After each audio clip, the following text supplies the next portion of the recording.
New South Harrison. From Western Australia will be Grace Ainsworth. From Victoria in lane number 5 will be the national bronze medalist as well as last year's under-17 all-schools bronze medalist in Grace Kelly. And from Queensland, running out of lane number 6 will be Marissa Hanlon. That is the lineup. Heat 1 of 2, the under-18 girls 100 metres.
Away well was Harrison on the inside, got off to a fantastic start, so too did Kelly, and Helen on the outside of her as they go over halfway. It's Harrison that's in front, Kelly's going after her, Ainsworth there too. That will be your top 3 that go through. Harrison, Ainsworth and Kelly progress through to the final of the under-18 girls 100. Yeah, season Grace Ainsworth had a bit of work to do. She was a little reluctant to leave the blocks, the West Australian, but she managed to work her way back into the race and secured that automatic qualification. Kelly looked impressive in 11.82 unofficially. With a plus 3.3 behind them, Travis. Really lifting the wind is. Hopefully it dies down for the finals. So it'll be interesting to see what happens here in Heat 2. Olivia Dodds, she doesn't seem to like to turn the afterburners off, so she may just be, well, looking for a fast heat time here. She'll be looking to secure a good lane for the final. She's just going through her preparations. There's the Queenslander, Kira McGregor. Amelia Burge just taking her final run through. High jump action. The under 14 girls were at 1 metre 52 second attempts.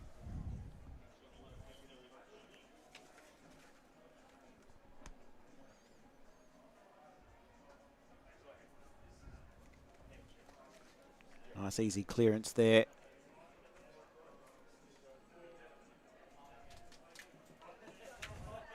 For Miller Mab. Miller Mab clear.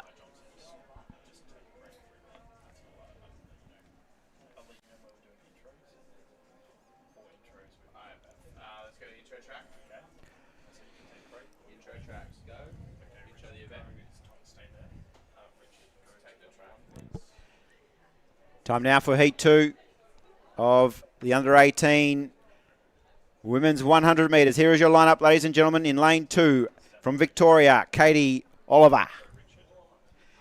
In lane 3, she is the WA state record holder in the 100 and 200 metres, the defending all-schools champion from WA, Olivia Dodds.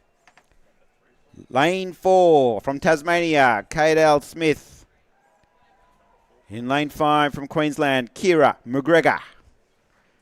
In lane 6, representing New South Wales, Jacinta Lamprey. And from South Australia, in lane 7, Amelie Burge. Heat 2.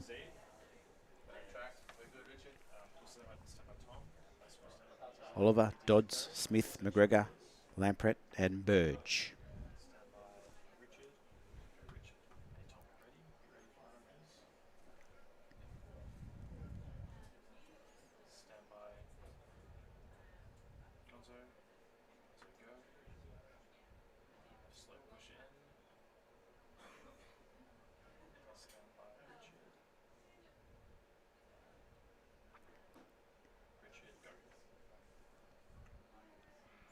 McGregor, the Queenslander, got a good start, but the West Australian star is away. She's running beautifully in the early stage. She's got a nice lead over McGregor. Lampret also going well, but Olivia Dodds means business here in the West.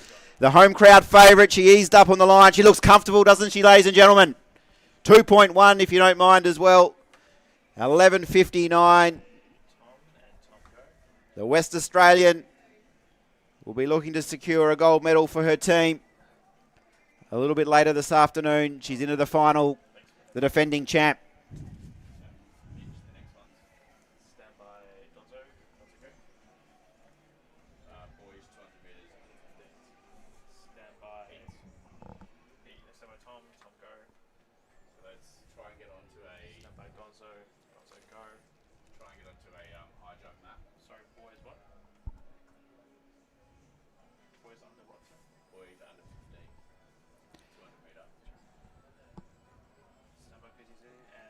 The West Australian crowd will be looking forward to that final a little bit later this afternoon, Ethan. Yep, we've got two of our favourites, Olivia Dodds, Grace Ainsworth in there.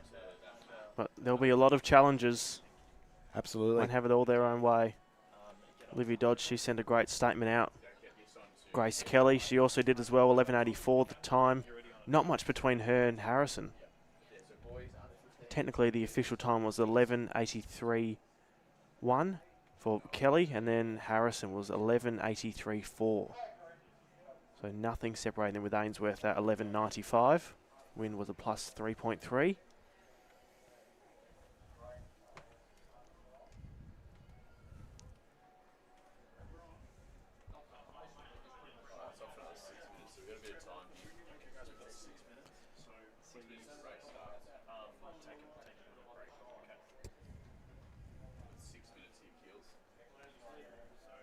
So high jump action continues. First attempt for Jade Strahl of New South Wales.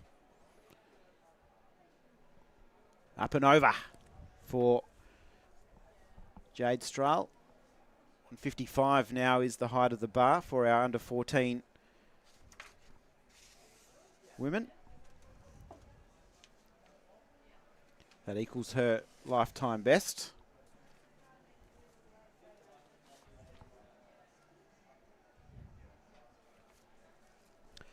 $1.73 is the meet record for the under 14 high jump.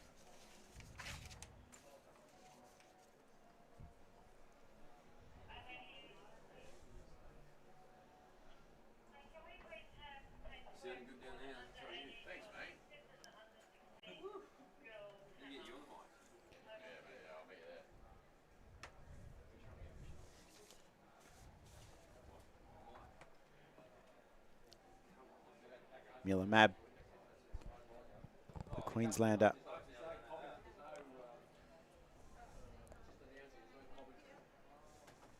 Last to jump, red flag here for Layla Rose Haggerstrom, the West Australian.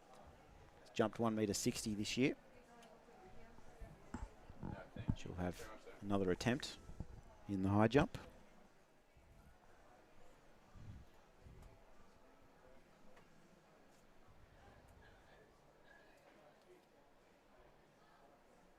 Plenty of height there. Just clipping it on the way through for Amelia Denman of North Queensland.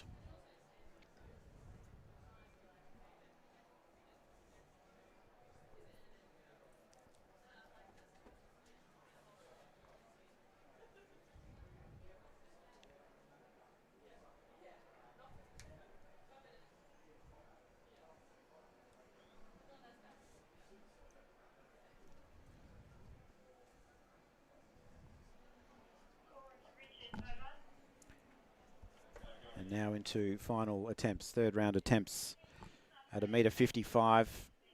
Just seen Zadie Dowden of Queensland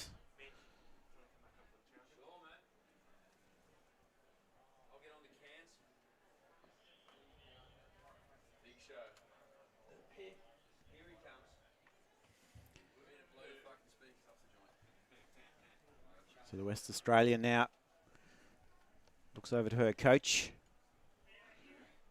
Watching on. Just trying to adjust the run up with the wind here. Looking to stay in the competition. And a nice clearance for the West Australian. Layla Rose clear at 1.55 m. Has one of the top PBs in the competition, clearing 160 this season. Third and final attempt.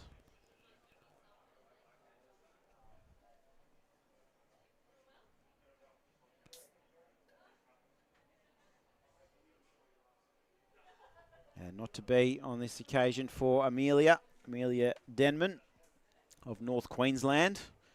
She bows out at 1.55 m. So clearance here will put our athletes right up into medal contention, and that's a nice clearance. Third time of asking for Dowd, and she just got the run up perfectly, then sailed over. Really nice clearance. She just mistimed her previous two attempts, and in the third time of asking, she is well clear. So height of the bar now will move up to 1.58 m.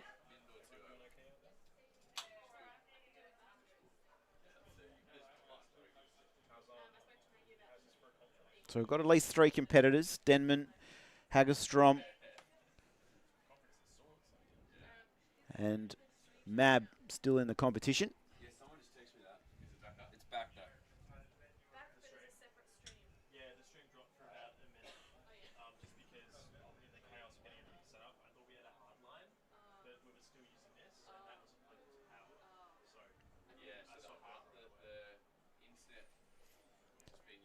So the officials just checking and double checking.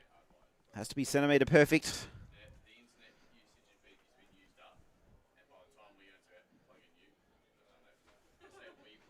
It can't be like the old days where one end of the bar was 1.56 m and the other was 1.22 m. And you had to really think, didn't you? You thought, geez, how do I want to do this competition? Do I want to get through the easy way or the difficult way?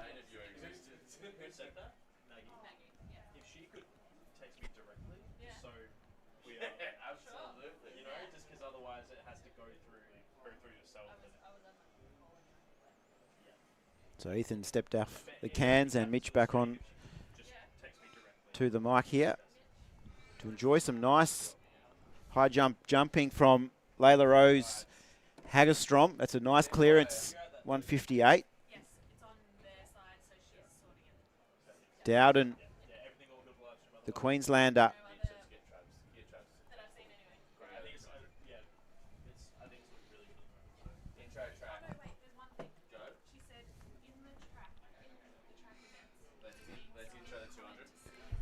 So on the track now, you can see at the top of the 200-metre marker, it is the first heat of our men's under 15, 200 metres. The top three will go through automatically, and the next two fastest times will join them. It is two heats.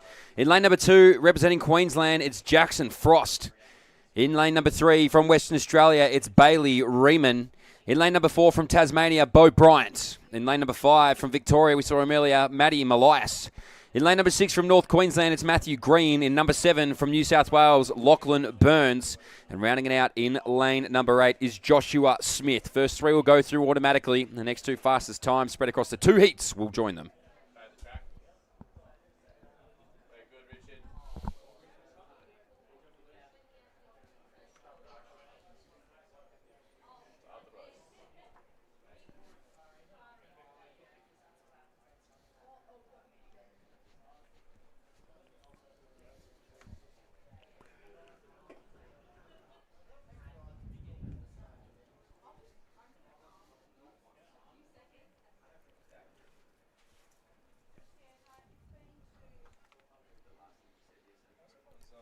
So first of two heats here in the men's under 15 200 metres. Matty Malias in the middle of the track. The best to jump on the inside shoulder is Frost. So Frost from Queensland, he'll get up on Malias. Wider than that is Burns from New South Wales. It's the top three that are through automatically. It's Burn, Malias, Frost. Those three are going to go through, providing anything happens. But it will be these three. They're battling for a position in the final. New South Wales gets it. A beautiful one there from Lockie Burns. Matty Malias not far away. Neither was Jackson Frost. Those three are automatic. 22.58 plus 0.24 on the wind reader. We'll wait and see who the next automatic ones will join them. And the next two fastest times will move through from there.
So on the track now, it is Heat 2 of the men's under 15 200. As you said, the top three are automatically through. The next two fastest times spread across the two heats will join them in the final. At lane number 2 from North Queensland, it is Tamiana Fatika. Oh, I apologise for saying that one wrong. Lane number 3 from Victoria, it's Cooper Brand Castiano. In lane number 4 from Western Australia, it's Max Drayton.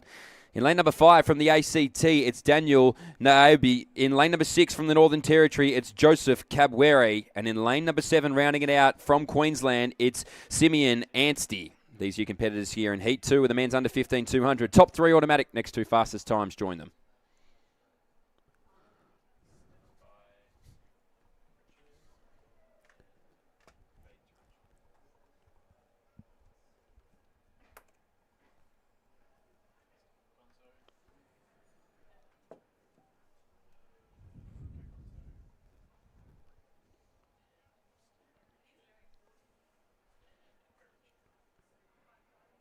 Nawiobi jumped incredibly well there, third from the outside. He'll lead out a string on the inside. Brand Castiano from Victoria now getting on that inside shoulder, and inside there too is Fadiaki. So the North Queenslander now sitting in third, leading it out, and he was quick to do so was Nawiobi, but they start to move through the inside of the track. Queensland further out, Anstey, he'll get himself into the third position. These three are through. 22.96, Cooper Brand Castiano takes it out. On the inside shoulder, Fadiaki. And Simeon Anstey on the outside from Queensland. They'll be the 1, 2, 3 through automatically. We'll now wait for the times to find out who the final two will be joining us in this men's under 15 200 metre final.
Time to introduce the next event on the track.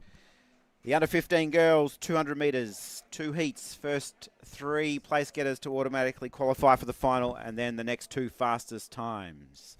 In lane 2 from New South Wales, Maya Tabor. Lane 3 from South Australia, Hayley Fuss.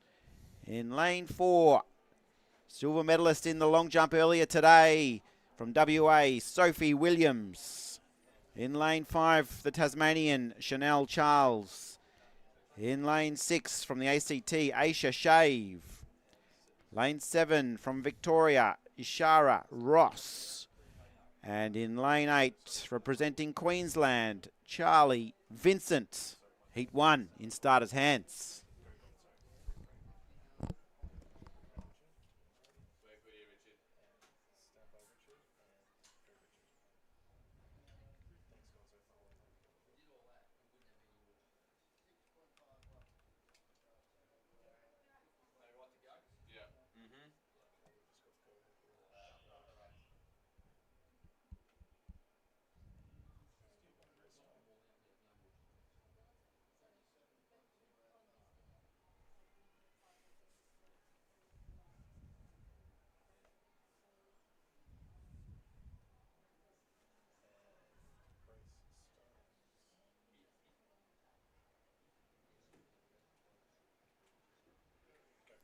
Tabor of New South Wales got a nice start. Also running well, Sophie Williams on the outside. Ross from Victoria. And coming through from the ACT is Aisha Shave, top of the straight. Chanel Charles showing a nice clean pair of heels. On the inside, it's Tabor of New South Wales taking the lead, booking her place into the final.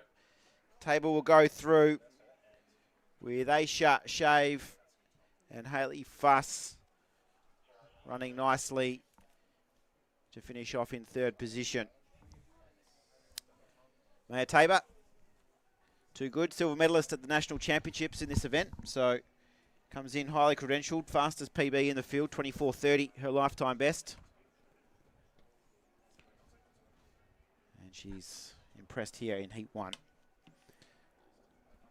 Yeah, just looks super strong over the closing stages of that 200 there. I mean, as you said, she's a national medalist. She's the fastest in the field, and she really just showed that out there this afternoon. So she's going to be the one to watch going into that final. Obviously, we have the second heat coming up, but very, very impressive racing and effortless racing, it should be said at that. So I'll be excited to see what she can produce in this final. The second of these 2 heats is behind the blocks going through their run-throughs. You'll see that on your screen, the big, beautiful background of Western Australia behind there.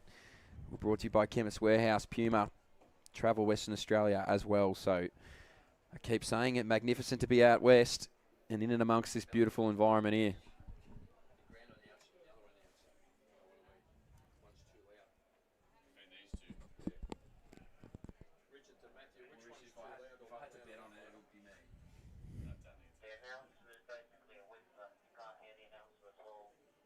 Is it that mic?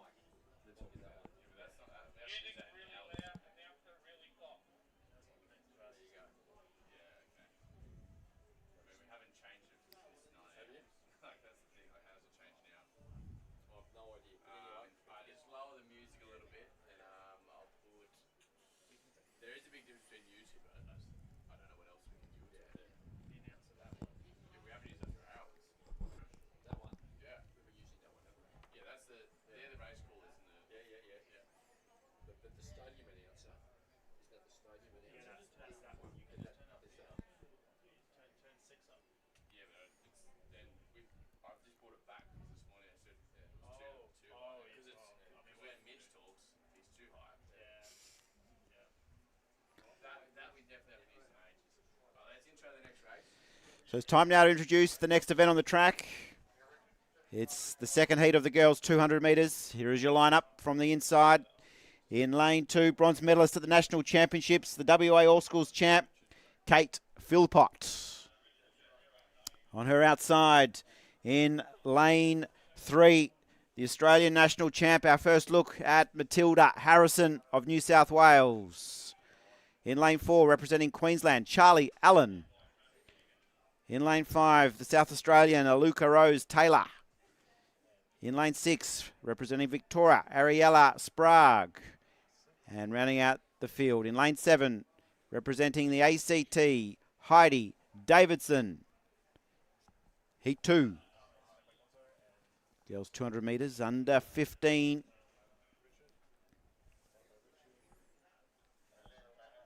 The defending national champion in lane 3.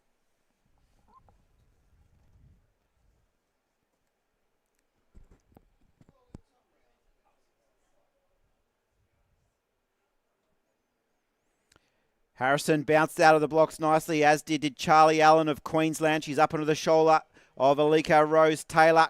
Working nicely into the race now is the West Australian Kate Philpott. Top of the straight. It's Allen leading the way. Taylor trying to come at her. And the challenge from Philpott on the inside. She's bouncing through the pack. It's Harrison just holding strong for now, and she'll do enough to go through. Harrison, Philpott, and Sprague has secured that third automatic spot. But Matilda Harrison books her place into the final.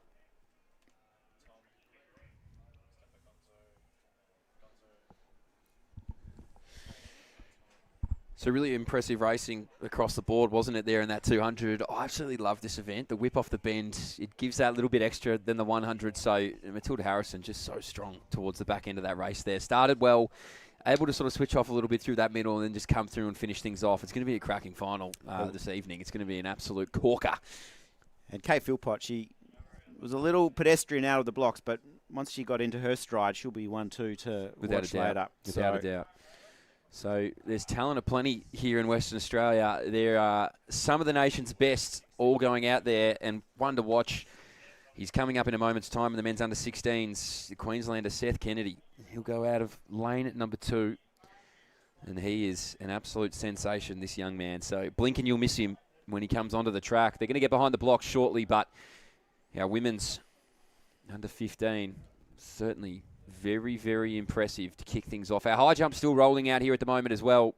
Hammer throw, both ends are under 14. 167 on the board for men, 162 for the women. And over clear now, one of our athletes from New South Wales. So there's plenty happening down here. Finals to come this evening, 100s, 200s, hurdles, 4x1s, everything you could imagine, as well as plenty of action in the middle of the track. And out in the pits too. So an absolute corker ahead of us here, Travis, and our men's 200 metres will get underway shortly. And Mitch, just in that high jump, we're getting right down to the business end. That was Jade Strahl, who has gone clear. She's one of only 3 athletes remaining there. So 162 will secure her a medal.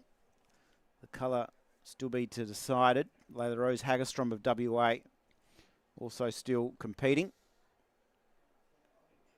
And we're looking for a clearance here from the Queenslander Dowden.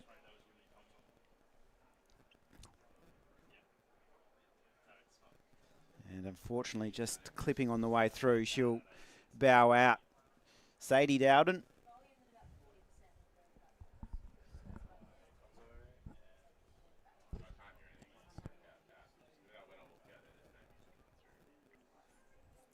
And the height of the bar will now be edged up to 1.64 m. Rebecca Howarth from the ACT also remaining in the competition. And the West Australian Layla Rose Haggerstrom. So 3 athletes remain. Jade Strahl, the third of those athletes.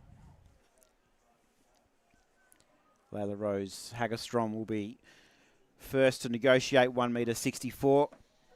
Any clearance here will be very valuable when it comes to deciding the medalists.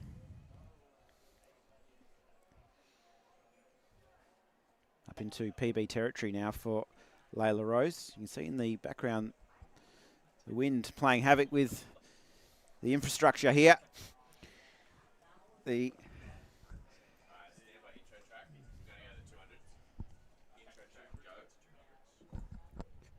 So behind the blocks now, you can see them out here at the 200-metre start line.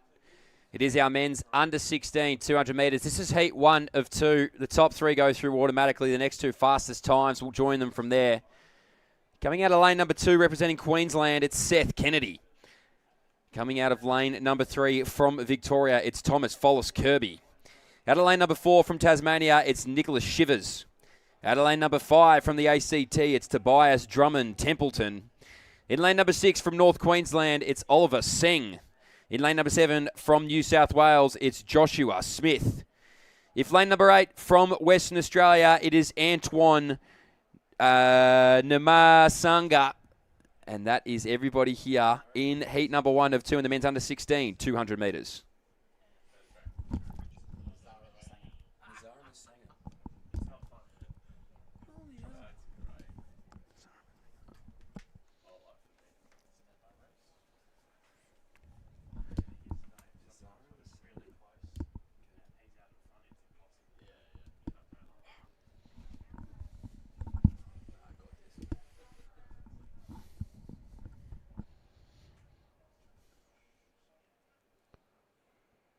So away, one to watch on the inside there is Seth Kennedy. Zara Masanga on the outside as well from Western Australia, moving through quite nicely. Middle of the track now from the ACT, it's Drummond Templeton. So the top 3 will go through automatically. The Victorian now follows Kirby getting up on the inside. Here comes Seth Kennedy. No, these 3 want to go through automatically, and they will. The Victorian just misses.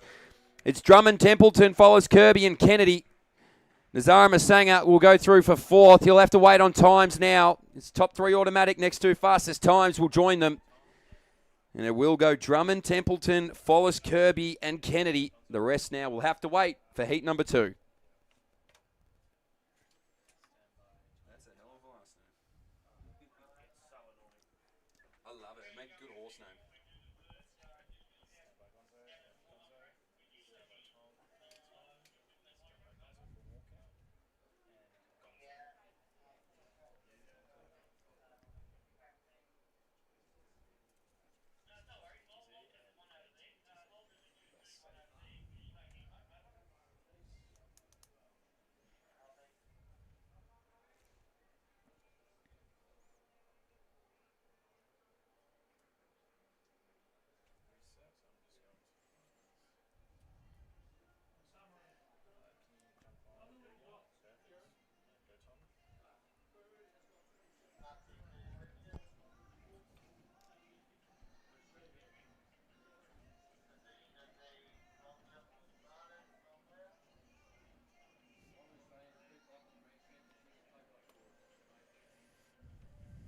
So in the high jump now, we're at second attempts at 1.64 m. Olivia Scott Rogers has gone clear at this height, as has Rebecca Howarth. And Jade Strahl has missed on her second attempt at 1.64 m. Layla Rose Haggerstrom, one of the 4 athletes remaining, will now have her third attempt to stay in the competition.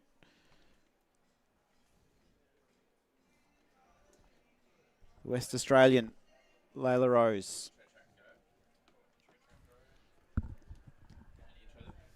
So behind the blocks now, we have heat number 2 of 2 in this men's under 16, 200 metres. The top 3 go through automatically. The next 2 fastest times join them from there. Out of lane number 2 from Queensland, it's Jackson Todd. In lane number 3 from New South Wales, Cooper Wilson. In lane number 4 from Victoria, it's Joshua Jatchenko. In lane number 5 from South Australia, it's Max Thompson. In lane number 6 from WA, it's Syrian Doyle. In lane number 7 from the ACT, it's Aidan Ayan. Out of lane number 8, rounding it out from the Northern Territory, it's Lachlan Petrie. These are all your competitors here in Heat 2 of the men's under 16, 200 metres.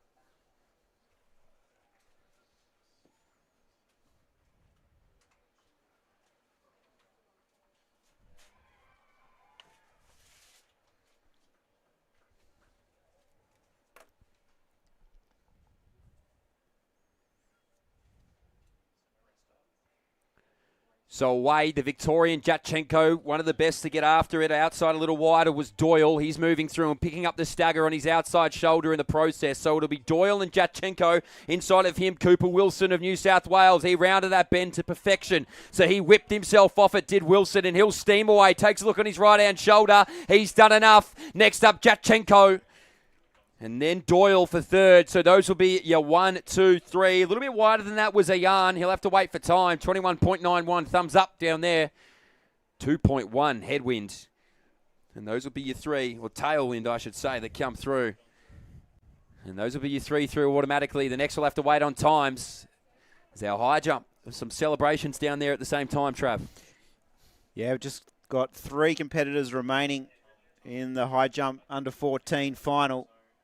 Jade Strahl went clear on her third attempt at 1.64 m. Unfortunately for the West Australian Layla Rose Haggerstrom, she was timed out on her third attempt. Just trying to navigate the wind, she wasn't able to complete her jump in the allocated 1 minute. So, unlucky result there for Layla Rose. She had a couple of attempts to get her run up, but it was eventually timed out. So we're into a 1.68 m. The medals will be decided here. And our first athlete, Rebecca Howarth, is clear at 1.68. PB for her. She's jumping beautifully. She's got her hands on her head. She's in disbelief how easy that felt. She loves the bouncy blue track of the West. She's jumping around in celebration, and that is probably one hand on the gold medal.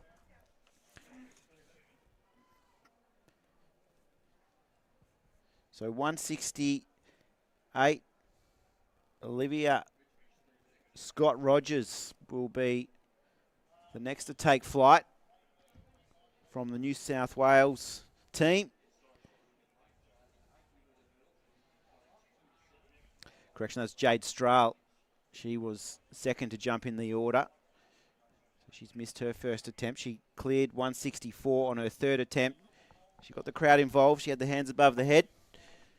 And the WA crowd didn't disappoint either. There was great hand clapping here on the banks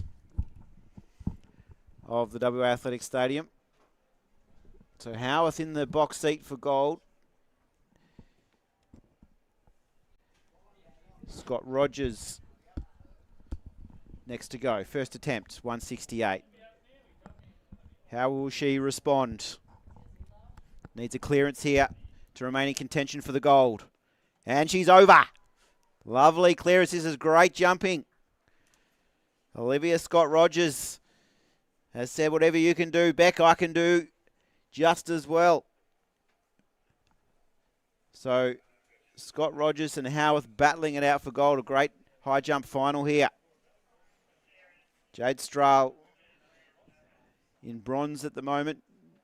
Second round attempt for her. She's never been this high. I have her PB recorded at 1.55, so this is a mammoth improvement for her here in the West. The infield was relayed under 12 months ago, so there's plenty of spring here.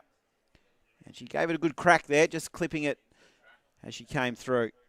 So we'll keep a close eye on this high jump final.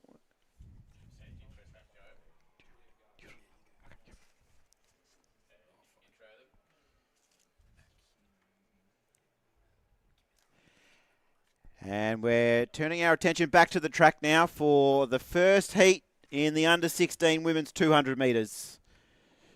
Here's the lineup in lane 2 from South Australia. Osiriman Akimihonen. In lane 3 from New South Wales, Bronte Lacane. In lane 4 representing Victoria, Mackenzie Eslick. In lane 5, the Tasmanian Lacey Tilliard. In lane 6 from Queensland, Amaya Mearns. And in lane 7 from the ACT, Japneet Kaur Bodwal.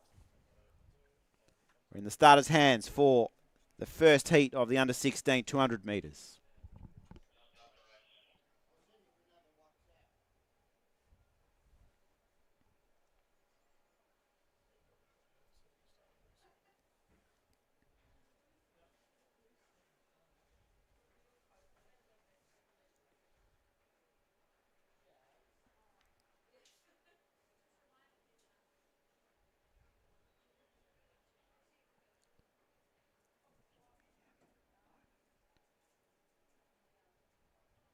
Hakimi and Honan in lane 2. Lacane, Estlick, Tilliard, Mearns, and Baldwell do battle.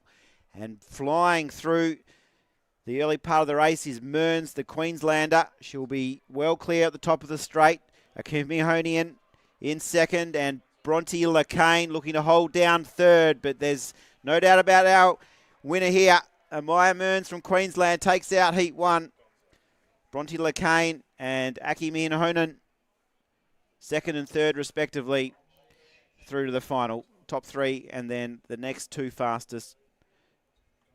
But Amaya Mearns, 23.79, her lifetime best. She's run 24.50 in Heat 1 with a 2.4 tailwind. She did all her work in that first 80 metres, and it paid off for a convincing win.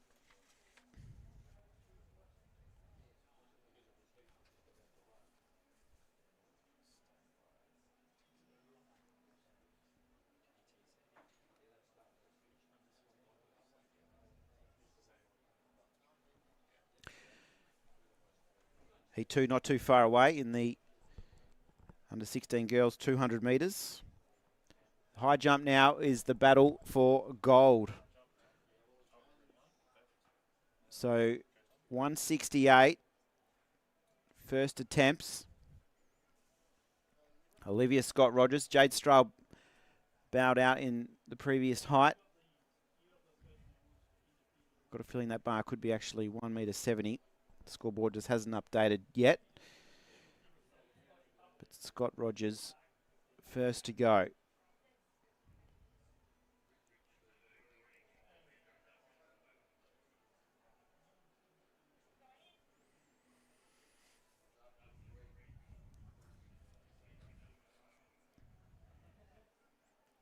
So first attempt miss for Olivia Scott-Rogers.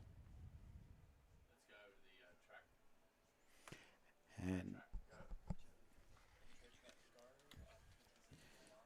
so we've just seen Heat 1 in the under 16 girls 200 metres. Time now for Heat 2. In lane 2, representing South Australia, Georgie Fielder. Lane 3 from the ACT, Chloe Kong. In lane 4, the West Australian champ. She's been in ripping form this year. It's Jess Hannay. In lane 5 from Queensland, Holly Bradford. In lane 6, representing North Queensland, Caitlin Bitossi. In lane 7 from New South Wales, Tammin Lamprey. And rounding out the field in lane 8, Julia Zatsiva. Heat 2, under 16, 200 metres.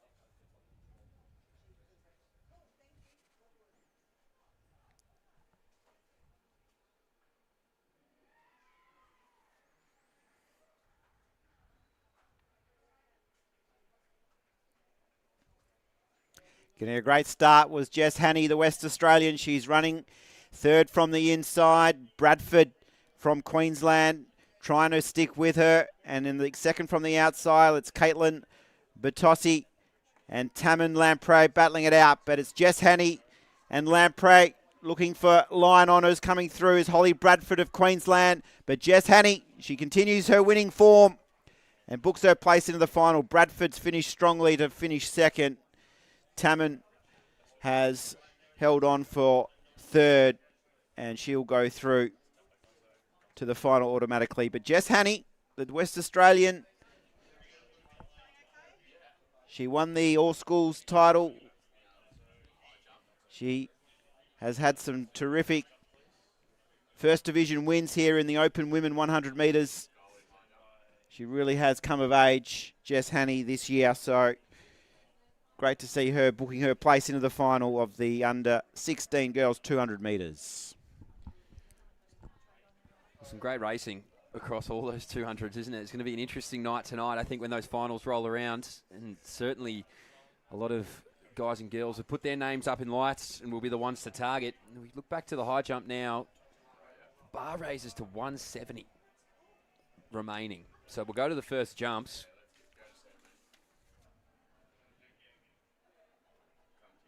We'll get the full list of who's competing. You can see it on your screen here. 170 it is. You can see in that bottom right-hand corner, that'll give you the height, and the red number next to it will give you how many attempts. So for those watching in all across Australia, if you haven't watched a high jump event before, well, firstly, Australians are pretty bloody good at them. When you put them on a domestic or a global scale, we seem to be doing quite well. World champion, Olympic medalists, the list goes on.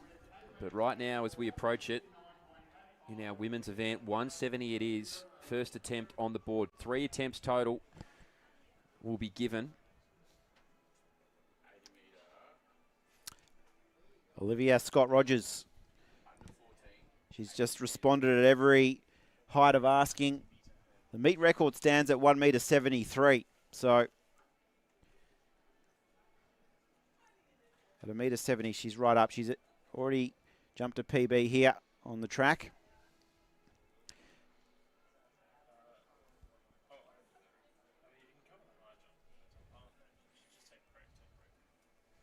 So Olivia Scott-Rogers just waiting for the wind to settle down.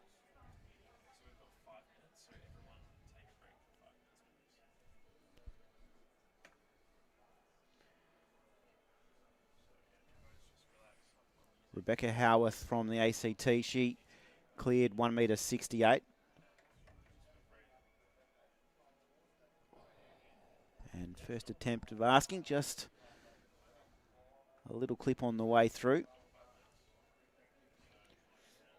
Just clipped it with the heels as well. Got plenty of height over the bar. It's just that last little flick of the feet behind you that can just be so costly. And it's, you punch anything like the pole vault, the high jump is exactly the same. It's just a game of margins, isn't it? You just want to keep yourself as far away from that bar as possible, and if you do end up touching it, will make as minimal impact as possible as well. So she'll have a second attempt at 170 at least. As you mentioned, 173, that marker for the championship record. So just underneath it here.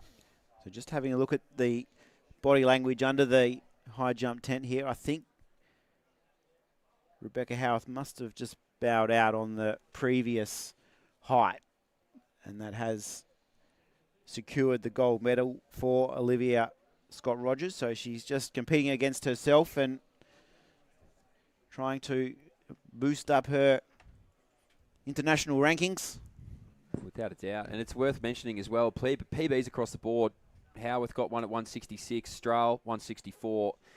So Scott-Rogers has cleared 68. She's on 70 now.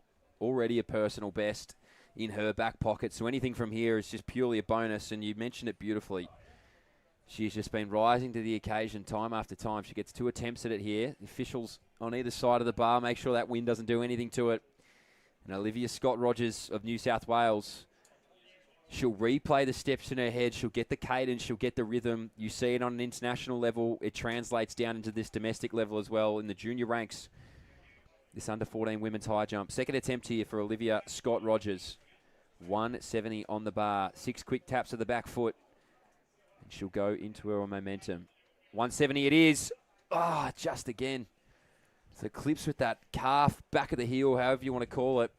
The rest of the mechanics are perfect. She's over. She's clear. It's just those final strides. So I'm sure she'll have a think about it. They don't spend too much time between their jumps at this level. So Scott-Rogers will only have a moment to think it through before she gets back out on the runway. We see it here. Consult with the coach. Get the last piece of advice, and away we go. How 80-metre hurdles are being set up on the track as well. We'll bring those to you shortly. A slight break on the track while they set those up. So all attention goes to the high jump. And Trav, it's, you know, not silly to say this has been our most decorated event over years. This and the javelin for women, it's been truly remarkable. And all of the diary retailers here in Perth love it when the high jumpers come to town, because the diaries are part of the formalities now for West Australian and Australian high jumpers. It definitely pays to document and record how you feel. We've seen that done with great success. So Olivia Scott-Rogers, she's spoken to the coach. I wonder what he said. What would your coach have said, Mitch? I think he would have said, just get out there and have fun. You've got the medal in your pocket now. Just go through and try and do your best. I think that's the most important thing for these juniors. It's high intensity, high volume, obviously, at the national championships, but enjoying the sport is the main thing, and you've got a national title. Why not try and extend the personal best? So Olivia Scott-Rogers, 170, it is on the bar. Third attempt, shake out, 6 taps of the foot. You'll see it in a moment. And we'll get ready to rock here in the women's under 14 high jump event.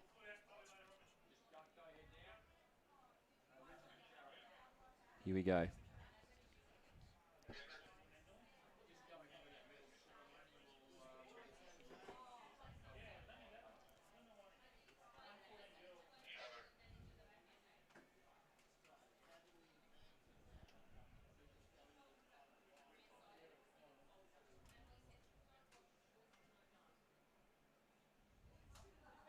Third attempt, Scott-Rogers just misses again. But that's okay because this is your national under 14 high jump champion, Olivia Scott-Rogers, 168, a personal best from our New South Wales jumper.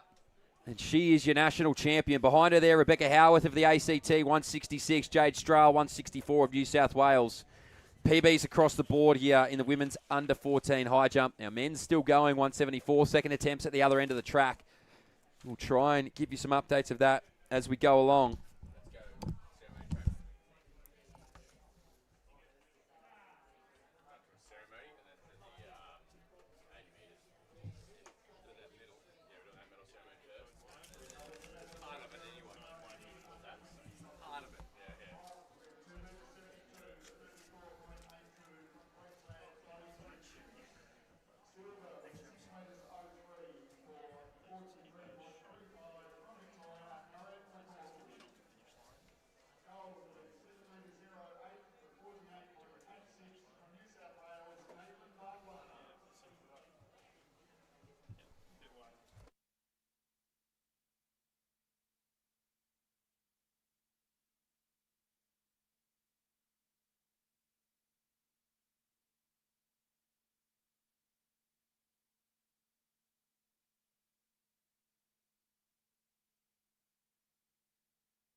So on the track now, as we mentioned during that women's under 14 high jump, it is the women's under 14 80-metre hurdles. This will be heat 1 of 2.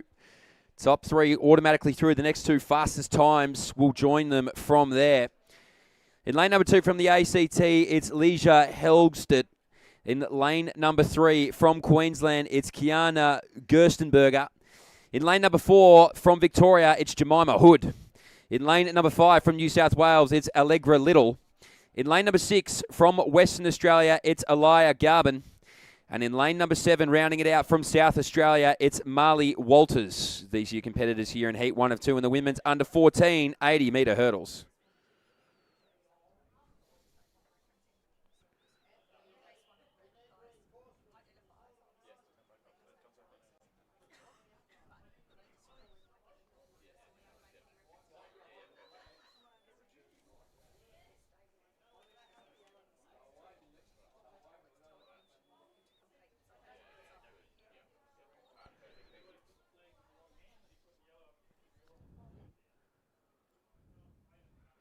So top 3 and next 2, that's how they'll go through to the finals. On the outside shoulder of Hood is Little. She's getting over it the cleanest. The Victorian on the inside of her, the Western Australian a little bit wider than that in Garban. Battles it out with Queensland. Hood it is, takes it. I think it then went the way of Little, and then maybe Gerstenberger on the inside from Queensland just for third. We'll have to wait for that to officially come through. She was close with Western Australia's Garban. But Jemima Hood of Victoria, she took that one out in heat 1 of 2 in the women's under 14 80-metre hurdles.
Our next event on the track will be heat number 2 of the under 14 girls 80 metre hurdles. From New South Wales in lane number 2 will be Hannah Sorajevec. In lane number 3 from Queensland it will be Olivia Dunlop. Lane number 4 from North Queensland will be Charlie Cox. Lane number 5 from South Australia it will be Mia Herilch. In lane number 6 from Western Australia, the national bronze medalist Molly Brayshaw. And in lane number 7 from Victoria, it will be Phoebe Polizzi. That is line-up heat number 2. Under 14 girls, 80 metre hurdles, top 3, then the next 2 fastest will progress through to the final.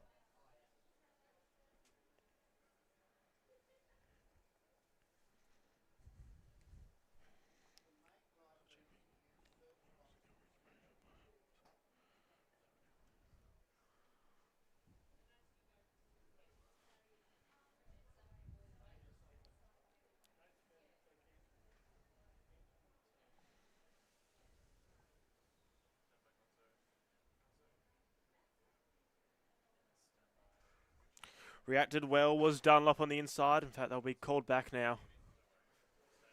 They'll get a second attempt at the start on the 14 girls 80 metre hurdles.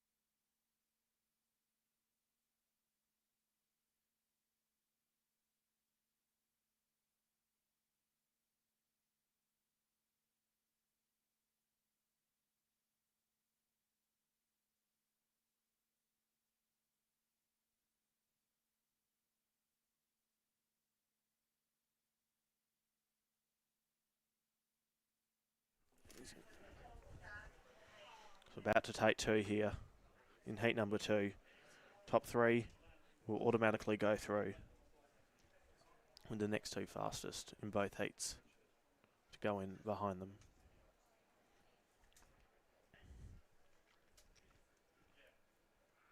Away cleanly this time, so Javek on the inside, away nicely. Sotarud on the outside, Polizia as I go over halfway. Cox in the middle, starting to challenge. Sovacek on the inside, holding her own nicely over the final barrier and to the line. And it'll be Sovacek that wins it from Helrich and then Polizzi. They are the top 3 that will go through with the unofficial time of 12.64 and a plus 4.4 wind in behind them. That is heat number 2 of the under 14 80 metre hurdles for the girls now concluded.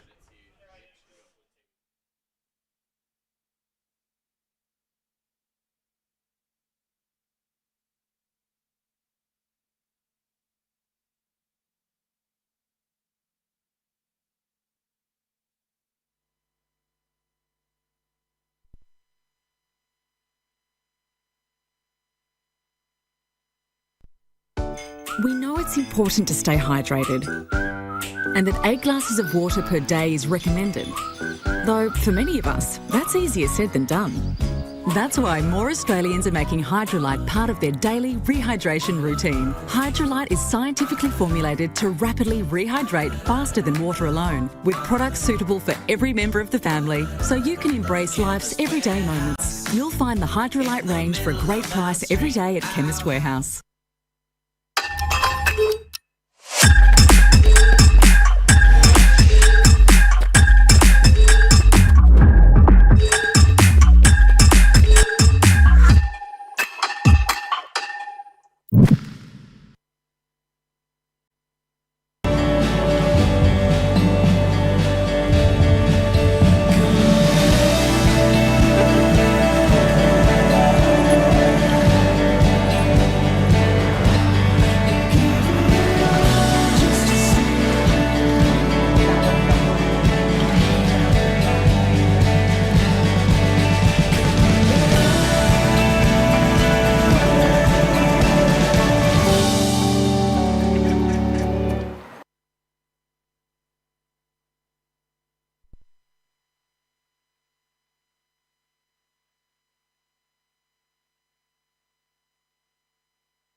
So, ladies and gentlemen, on the track now is your men's under 14 90-metre hurdle final.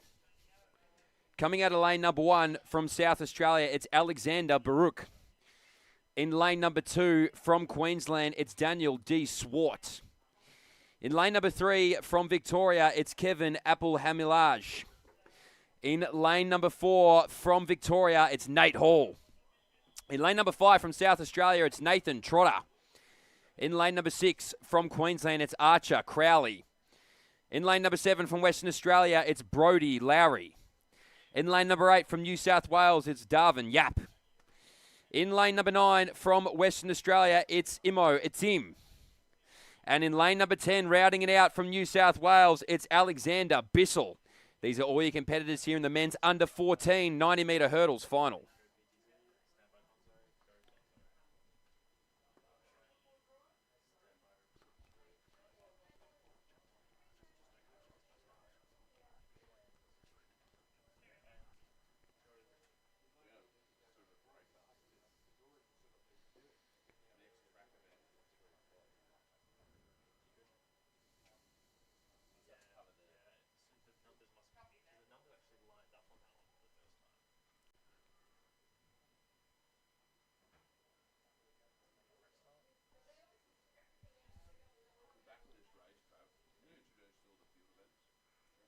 Away, Victorian Puamalage got through nicely. De Swart as well from Queensland on his inside, moving well. Hall too. So the Victorian 1-2 punch wider from New South Wales is Yap. Puamalage, Hall, Yap. They'll get through there, the Victorian. Nate Hall it is.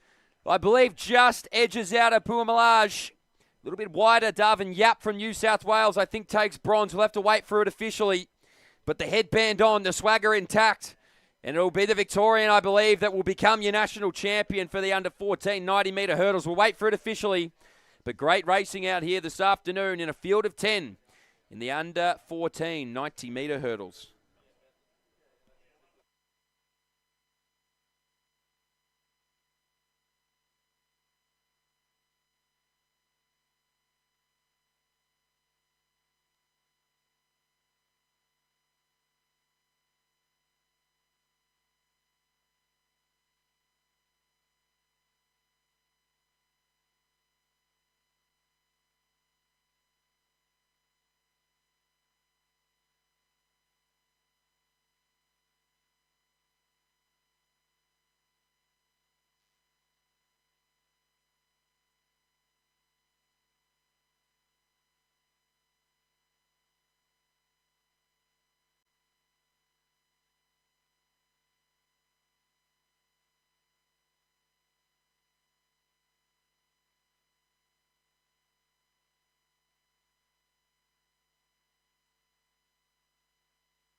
So on screen now is the under-18 boys triple jump final.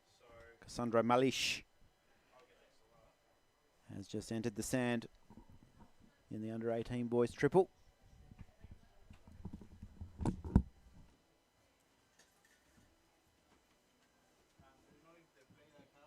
Everybody understands the under-18 triple jump is just in front of the main grandstand.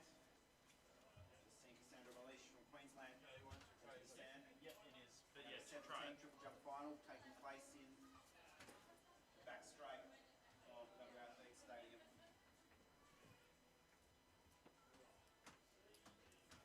Seth McLeish.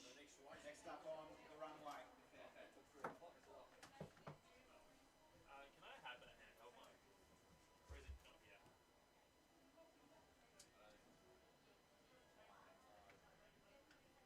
Even the backup one. Backup, Seth. Can you just pass me the backup? Seth. Thank you. That's the backup.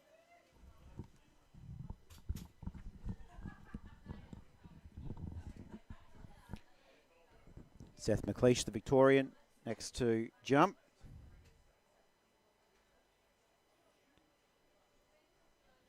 $14.58 from Cassandra Malish in that last jump. Leads the competition. Red flag on this occasion for Seth.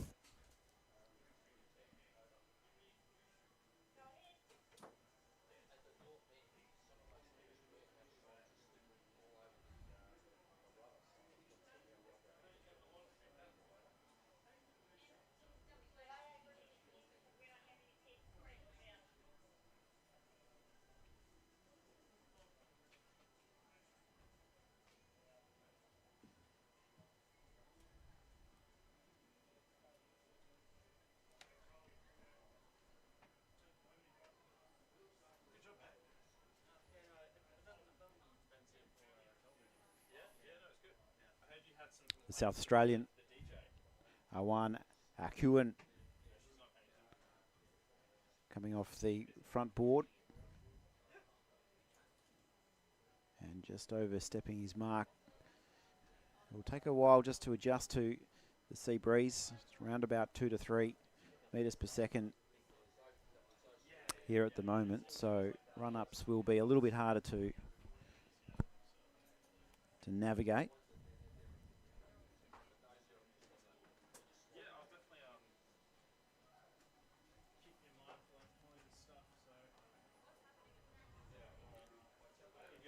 Mitch Hatfield, one of our 14-metre plus jumpers, 14.02 personal best.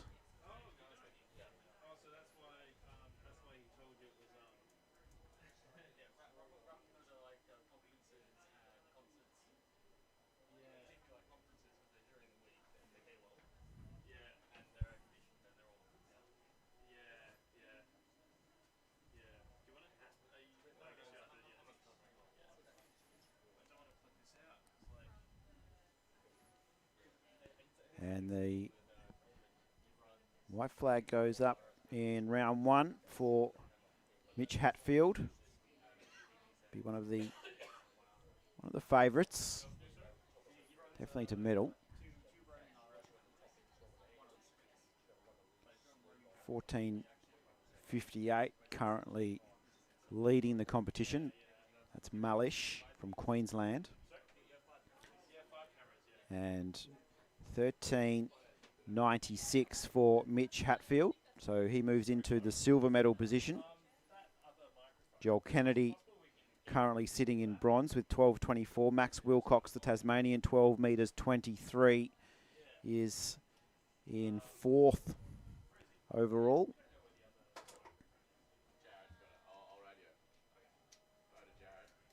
Drew Lawn next to jump. 11 metres 70 in round one. Back to the top of the order now, so round two attempts.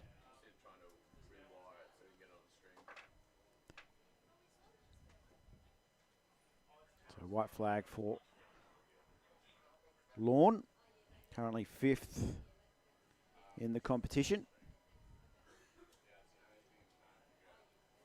some of the big names will be looking to get a mark here. Joe Tuma, no jump in the first round. He'll be one who'll be looking to get a score on the board here in round 2. 12 metres 57 for Drew Lawn. So that's an improvement for him. That puts him up into the bronze. It's a nice improvement for the Queenslander.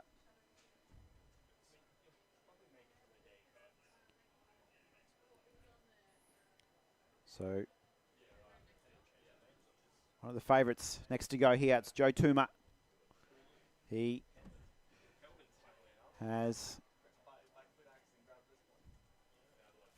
fouled in round 1, and he winds up off the long run, gets the breeze, plenty of room behind the board on this occasion, and he gets one on the board now. The officials get the flag up, and Joe Tuma will be looking at 14.58 or better.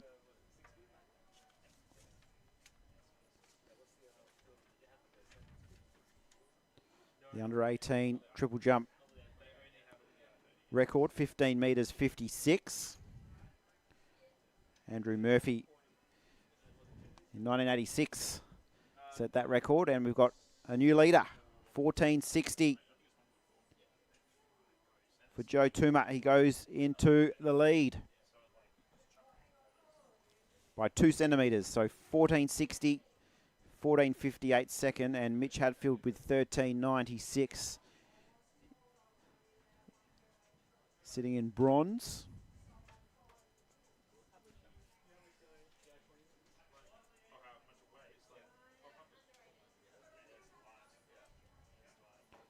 Mac Wilcox now on the runway. Fouled in round 1 and has not been able to make the sand in round 2. So he under a little bit of pressure now.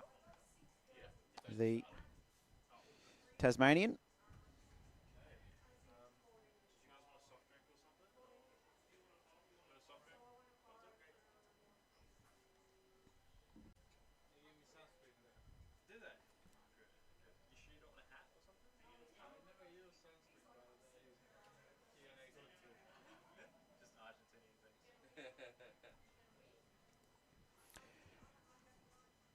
Joel Kennedy, currently 5th overall. 12 metres 24 in round 1.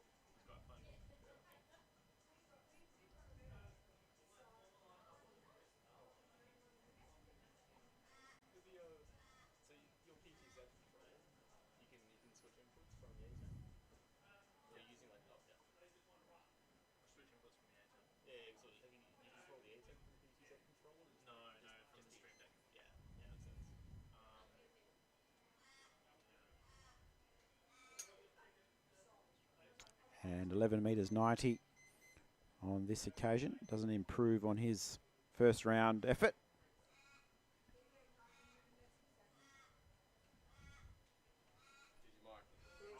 First time I go for a walk, any further than the finish line, it wakes on. Right down the far side of the track. He is actually. Seb Weikart, foul in round 1. Victorian season's best, 13.46. That'll put him up into medal contention if he can reproduce something along those lines. He's just waiting for the wind to gather a little bit of oomph. Good speed. Lost a little bit of power with the final jump into the sand, but he's on the board.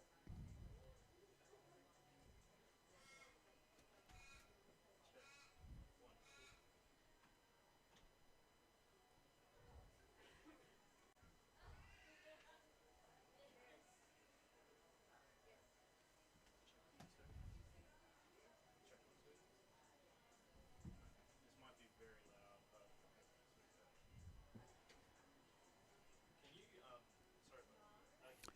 11.82. For the Victorian, Sebastian Weikart.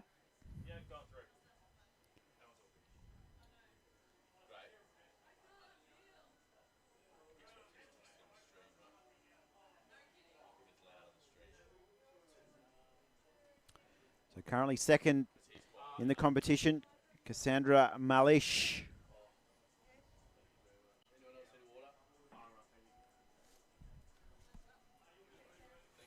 14.58 in round one.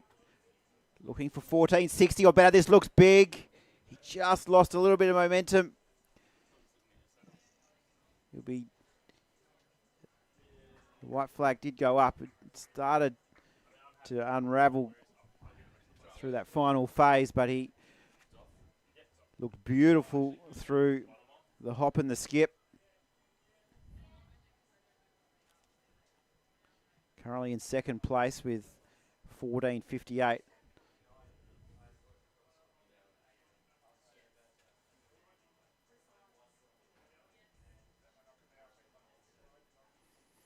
$14.10.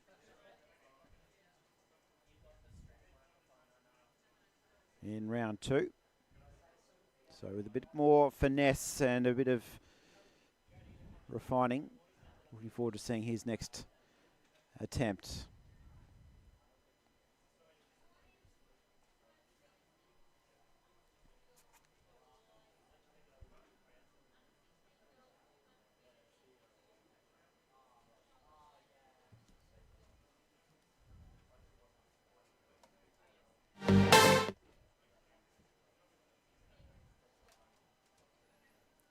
Seth McLeish, red flag in round two. So pressure will come on the Victorian. Needs to hit the board in the next round.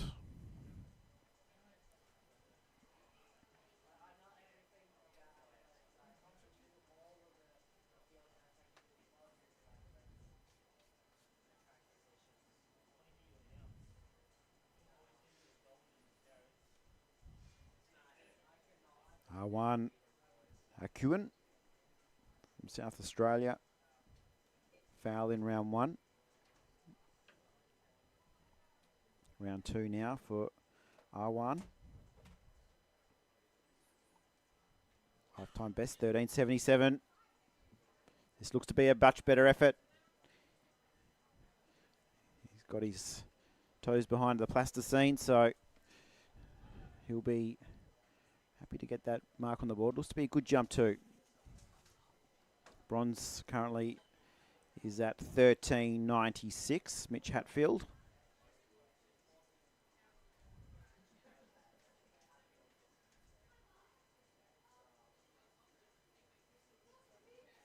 And that's a great jump. That's 14.38 from R1. That puts him up into bronze. You look pretty happy, and that is a new personal best as well for R1, the South Australian, into the bronze medal position, 14.38 in the second round.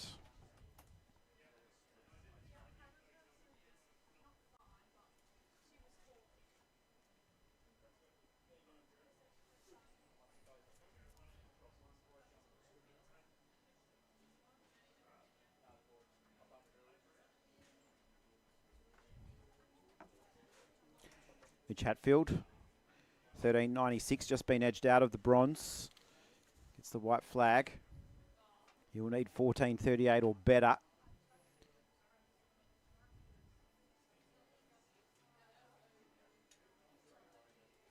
Just waiting on his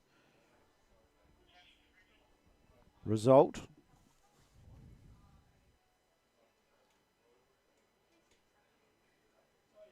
$13.93. So slightly below his first round effort of $13.96. So he'll remain in fourth place. Joseph Tuma still leads the competition with $14.60. Malish of Queensland, $14.58 in silver, and R1 in bronze. Currently still in round two.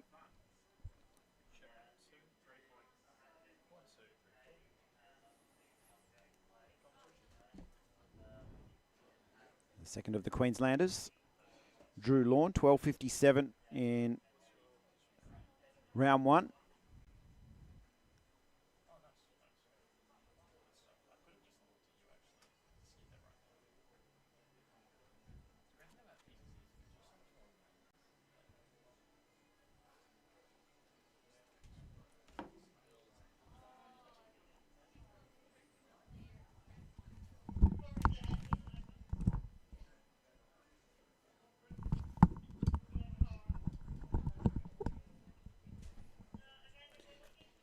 Do you want to put me live on the stadium? Do you want to put me on the stadium?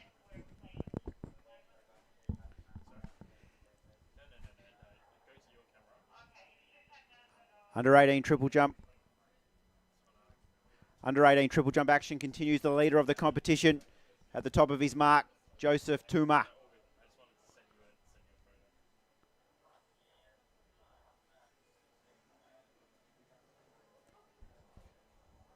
Joseph Tuma, 14.60, leading the competition in round one. Cassandra Mellish currently in the silver medal position, just 2 centimetres behind it, 14 metres 58. And R1, the South Australian, a big round two jump of 14.38, currently in the bronze medal position.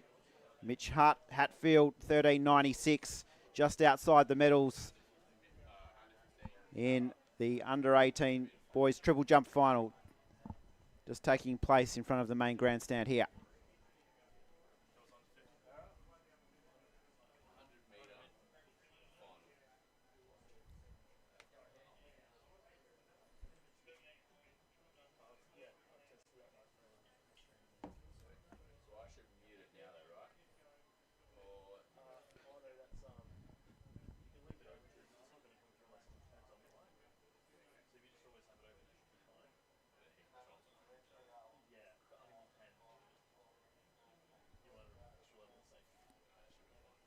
Here's Mac Wilcox, 12 metres 23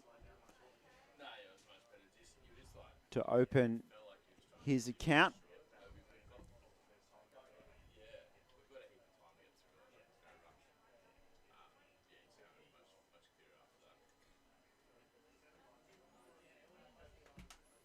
Joel Kennedy from the ACT, just going through his preparations.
Kennedy throws the sand in frustration. Landed heavily on that occasion.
Do you mind if I take the Josiah John final? Yeah, cool. Is that okay? You can do the Dodds? Yeah, I can do that.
Seth McLeish finally records a distance in the triple jump under 18 final. Our next event on the track will be the Para Women's under 1500 metre final. Running out of lane number 1 from Queensland, Delinda Brown. In lane number 2 from New South Wales, Rishalia Nixon. In lane number 3 from Western Australia will be Isabella Cormac Gibbons. From Queensland, in lane number 4, will be Carter Clark Small. And then in lane number 5 from South Australia will be Sophie Davies. That is the lineup. It's the under 15 girls para 100 metre final.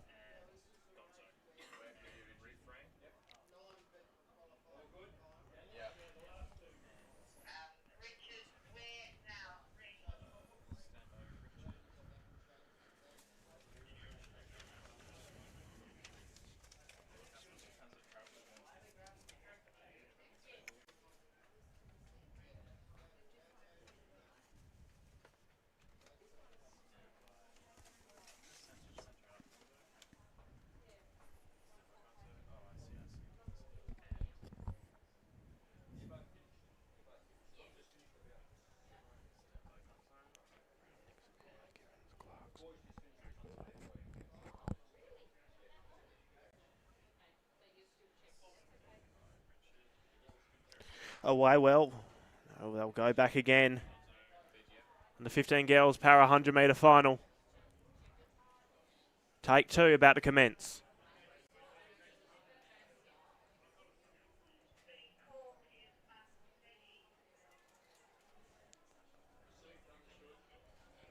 It's an unsteady start. So they'll go down once more.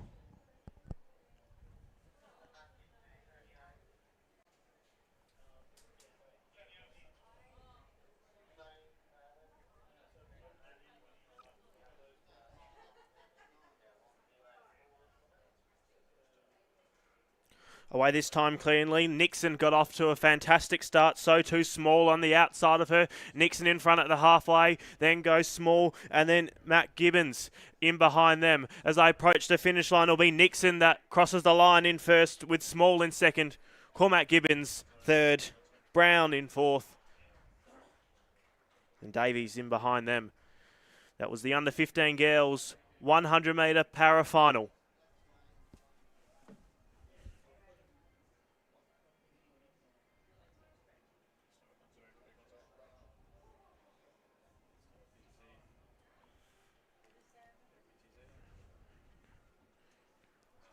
Stand by circle, go to a ceremony next. And trap go.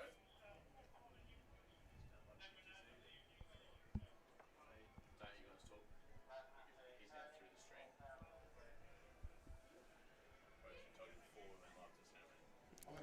Medalists in the boys 90 metre hurdles. Bronze with 12.99 from New South Wales, Navin Yap. Silver from Victoria with a time of 12.94, Kevin RHG Abahalmaj. Gold with 12.90 representing Victoria, Nate Hall.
An update from the triple jump. We're about to head into round 4 in the triple jump, and there's been another move from R1. The South Australian has moved up into the silver medal position. So just 3 centimetres separates the top 3. Joseph Tuma, 1460. R1 from South Australia, 1459. And Cassandra Malish, 1458. So very tight in the triple jump. So we'll be coming into final round jumps shortly. Do you want to do that? Sure, yeah. I'll do it when I can. Well, these finals. Yeah. Travis doing Travis did the blokes under 18s. Can I just put in a request Yeah, take it, for man. the under 17 boys? Yeah. Is that all right? Fucking oath. Yeah.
The 100 metre finals keep rolling on this afternoon here. Hope you're enjoying all the action, ladies and gentlemen. It's time now for the under 17 para girls 100 metre final. Here is your lineup. In lane 2 from Queensland, Isabel Pritchard. In lane 3, the under 17 national para champion, Talia Blacksmith. In lane 4, West Australian Reese Pryor. In lane 5, Sophie Thompson of Tasmania. In lane 6, representing WA, Bridge Gibbons. In lane 7, from the Northern Territory, Bricius Britton. In lane 8, from South Australia, Kira Post. And rounding out the field, from New South Wales, Sabella Wharton. Good luck to the under 17 para 100 metre finalists.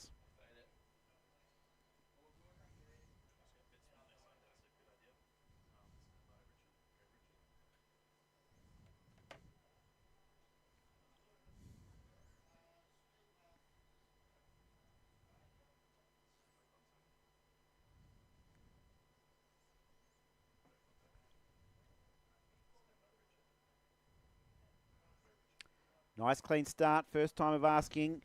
Britton jumped out of the blocks nicely and going well. In the inside lane is Talia Blacksmith. She's chasing an Olympic qualifier here today. And she stopped the clock in 12:81. Kira Post has finished second across the line.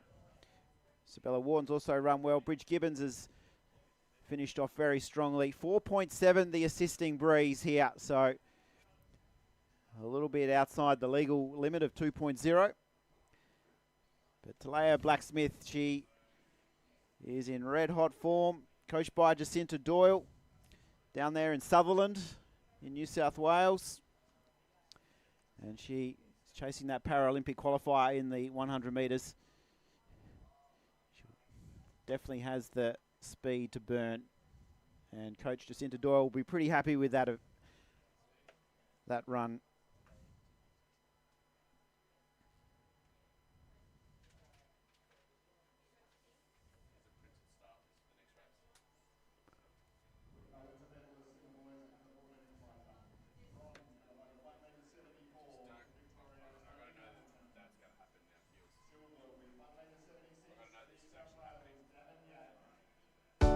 We know it's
We know it's important to stay hydrated.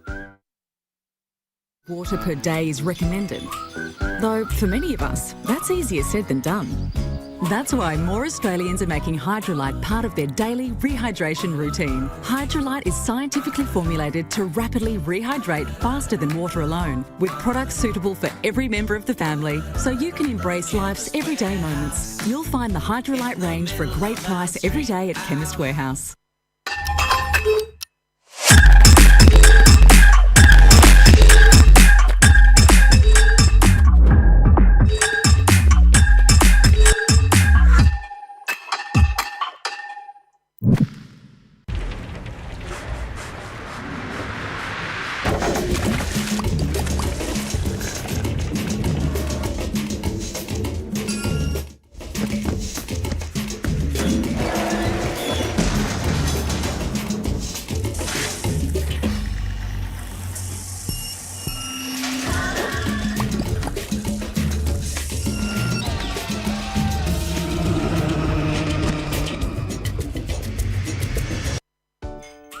it's important to stay hydrated and that 8 glasses of water per day is recommended.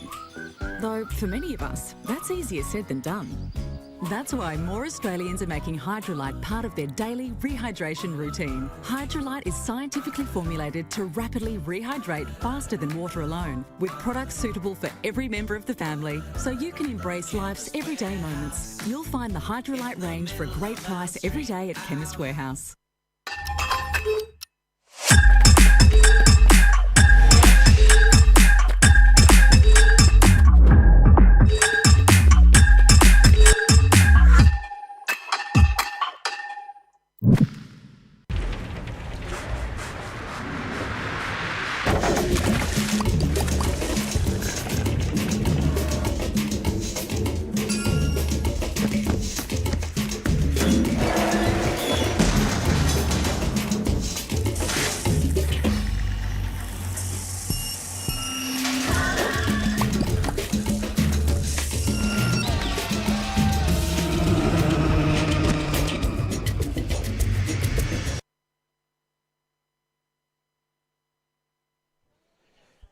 So a big moment in the under-18 triple jump here. R1, Akuan, he is currently in second place with 14.59. He was 1 centimetre off the lead. He needs 14.60 or better to take the gold in the under-18 triple. Just in front of the main grandstand here. Cassandra Malish will finish with the bronze, 14.58, his best.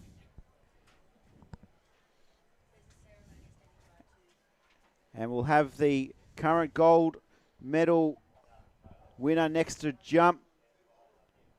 Joseph Tuma, 14.08 on this occasion for R1. He'll have to settle for the silver. And that means Joe Tuma will win the gold for New South Wales in the under-18 triple. He has 1 jump remaining. He'll ask for a little bit of West Australian love. We'll get right behind him here in his final jump of the competition. He leads it with 14 metres 60. Joe Tuma at the top of the runway, ready to rock and roll.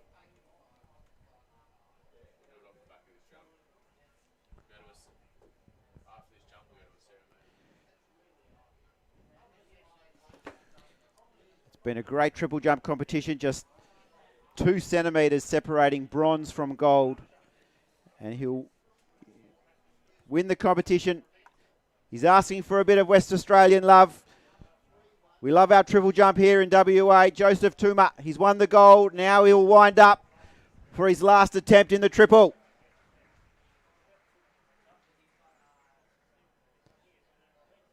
And just puts the toes into the plasticine on the 4th and final attempt. But here's our winner, ladies and gentlemen. He'll be our All Schools gold medalist. Congratulations to Joe and all his team.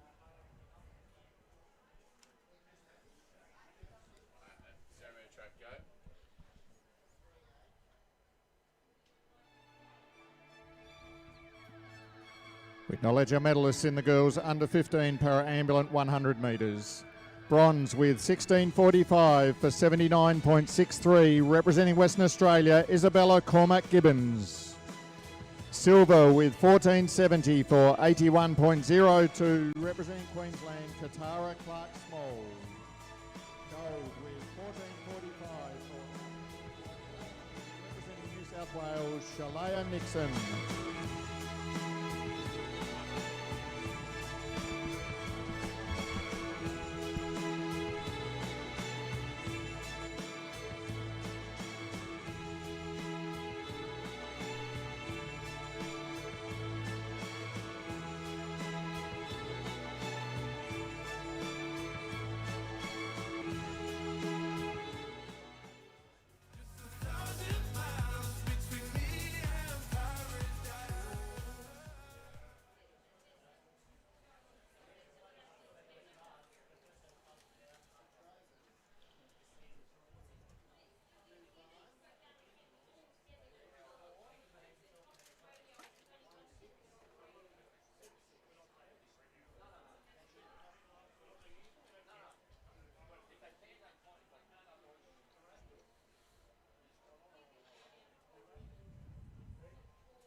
So, ladies and gentlemen, behind at the 100-metre line now, it is the final of the women's 100-metre para championship. Coming out of lane number 1, representing the Australian Capital Territory, it's Amelie Leslie. In lane number 2, from North Queensland, it's Sasha White. In lane number 3, from New South Wales, it's Layla Sharp. In lane number 4, from Victoria, it's Harriet McCorkle. And rounding it out in lane number 5, from Queensland, it's Chloe Tukey. These are your competitors here in the women's under-20 100-metre para championship of Australia.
So we're away. Middle of the track was Sharp from New South Wales. She jumped out of the blocks very quickly on the inside shoulder, as well was White. So these two will go down and greet the line first. We'll have to wait for it all to be adjudicated afterwards. But New South Wales takes it out there, Sharp to White. Inside there, Leslie coming through now, the Victorian in McCorkle. And coming down to the straight now also is Tukey of Queensland.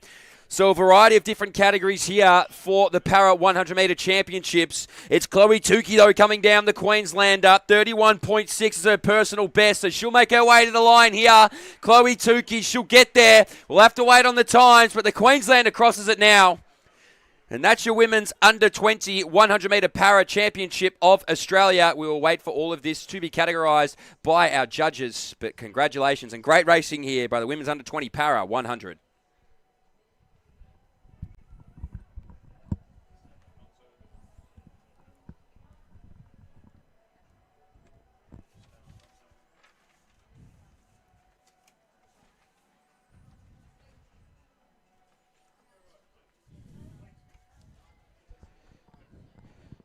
So, Mitch, one of the highlights of the afternoon for the WA fans is about to get underway because the under-17 boys 100-metre final is just preparing. Josiah John, he's picked the inside lane, lane 1. He has called into his team Paul Hessian. He has moved to Perth. He's a doctor, but he is the reigning Irish record holder over 200 metres. He went to the Olympic Games. He ran very fast. 10.13 was his 100-metre time. I watched a few races back. He was running against Tyson Gay in the day, and he was the fastest man in Dublin up until recently. He held the 100-metre national record up until 2022. But Paul Hessian is in the corner of Josiah John. He's got a young child competing over at UWA at McGillivray Oval, and he's called Paul Hessian into his stable to provide a bit of mentorship, and that mentorship is paying off so far for the young West Australian. And great to have someone like that in your camp. Oh, absolutely. It's having someone with that sort of international experience, being the fastest man in Ireland as well, that has a good little ring to it too. So actually from the biggest city in the world, Dublin, just keeps on doubling, somebody told me one day. So it's an absolute cracker. He's had a great start to the year as well, Josiah John. Picks his lane number 1, Western Australia on his shoulders. It's going to be an absolute corker. And I'm excited for you to bring us home here, Trav. It's all yours. Ladies and gentlemen, one of the moments we've been waiting for. It's the under-17 boys 100-metre final. We hope you're enjoying all the action, and the track is about to be set alight. Introducing the field for the under-17 boys 100-metre final. Commonwealth Youth Games semi-finalists, bronze medal at the under-18 National Championships, has run a beautiful PB of 10.43 seconds this season. In lane 1 from WA, Josiah John. In lane 2, representing the Northern Territory, Trent Benetta. In lane 3 from Queensland, Bailey Burns. In lane 5 from New South Wales, national finalists, Taurus Traino. In lane 7, 4th at the National Championships, 10.90 lifetime bests from Western Australia, Kai Gale. In lane 8, the Tasmanian, Oliver Nogajeski. In lane 9 from the Northern Territory, Trevor Gayundor. And rounding out the field from New South Wales, John McDonald. Ladies and gentlemen, hold your breath. The scene is set for a big final. Good luck, gentlemen.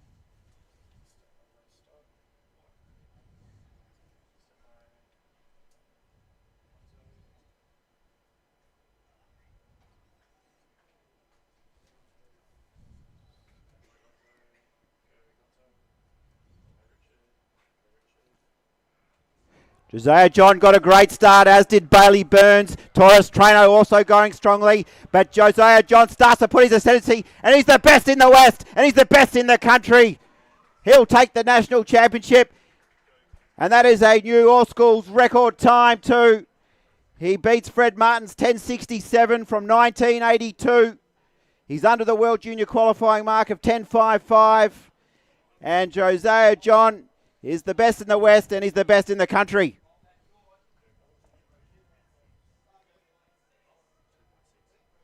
The wind 2.6. It won't qualify. The wind is 2.6.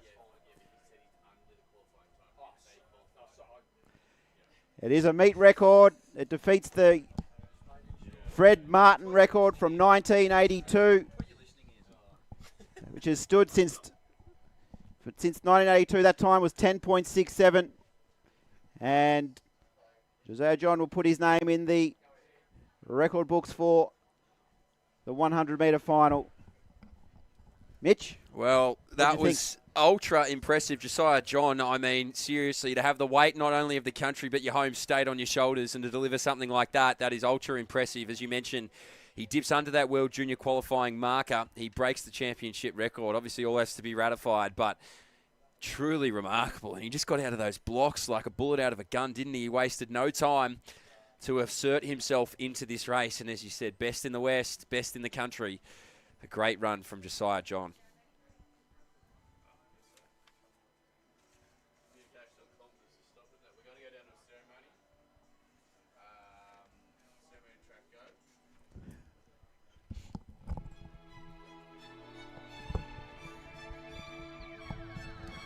We acknowledge the medalists in the girls under 17 para ambulant 100 metres. Bronze with 14.63 for 89.54, representing New South Wales, Sabella Wharton. Silver with 12.81 for 92.97, representing New South Wales, Talaya Blacksmith. Gold with 14.07 for 93.10, representing South Australia, Kira Post.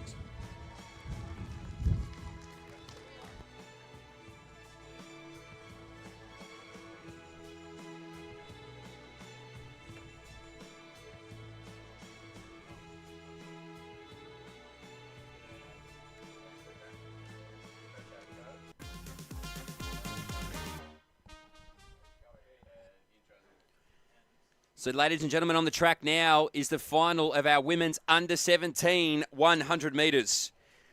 Coming out of lane number one, or number two, I should say, representing Tasmania, it's Isabella Wing. In lane number two from New South Wales, it's Caitlin Tattersall.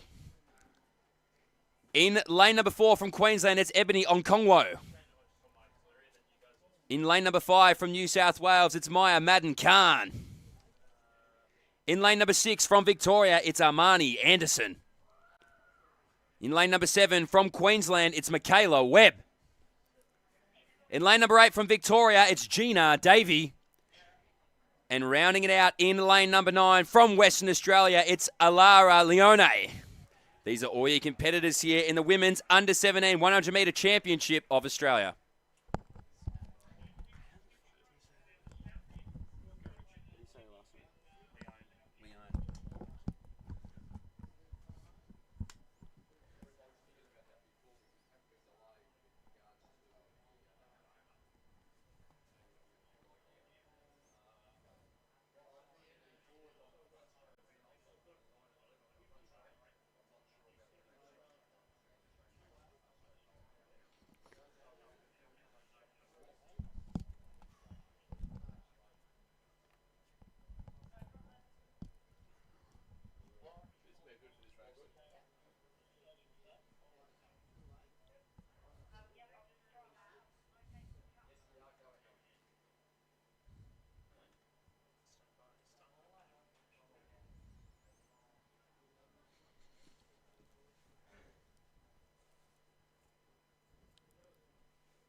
So we're away. Anderson jumps well, the Victorian. Webb on her outside shoulder. A little bit of work to do. Madden Khan now getting into it. Armani Anderson on the inside. Isabella Wing. Anderson and Wing. Throw a blanket over it. It's Armani Anderson. 11.84 unofficially for the Victorian. Throw a blanket over the remaining medalists from the inside. Isabella Wing. Not far away either was Okongwo. Leone on the outside. Webb. We'll have to wait and see how it falls, but what we can tell you is Armani Anderson, the Victorian, she'll take it out and be the women's under-17 100-metre champion of Australia.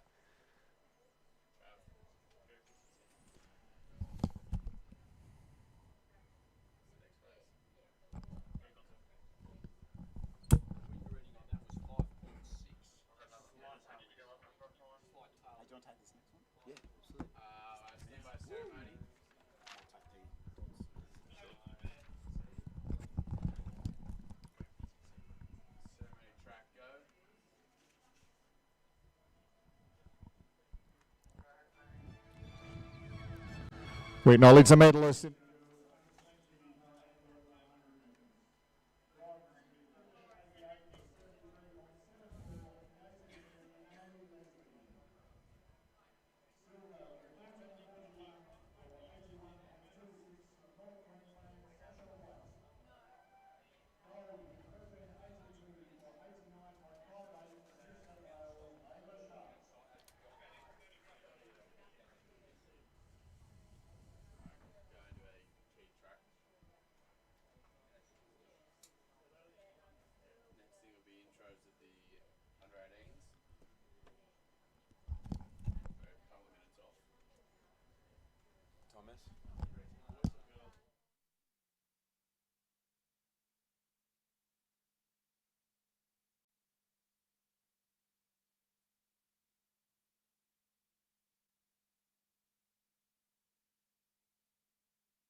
This next 100 metre final, Mitch, looking forward to your call.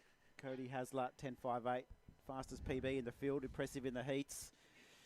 He won't have it all his own way though, will he? No, he Lotsu. certainly won't. No, you're absolutely right, Trav. Josh Lotsu, he was 5th at the Nationals, as you've written down here. He's also a 10.7 runner. Also on the inside, Benjamin Kelly. Watch out for him. Thomas Griffiths. You could throw a blanket over the front of this field, and you could honestly not pick a winner. So it'll be very, very exciting to see how they come out. Max Perkin as well, one to watch. So we'll introduce them now.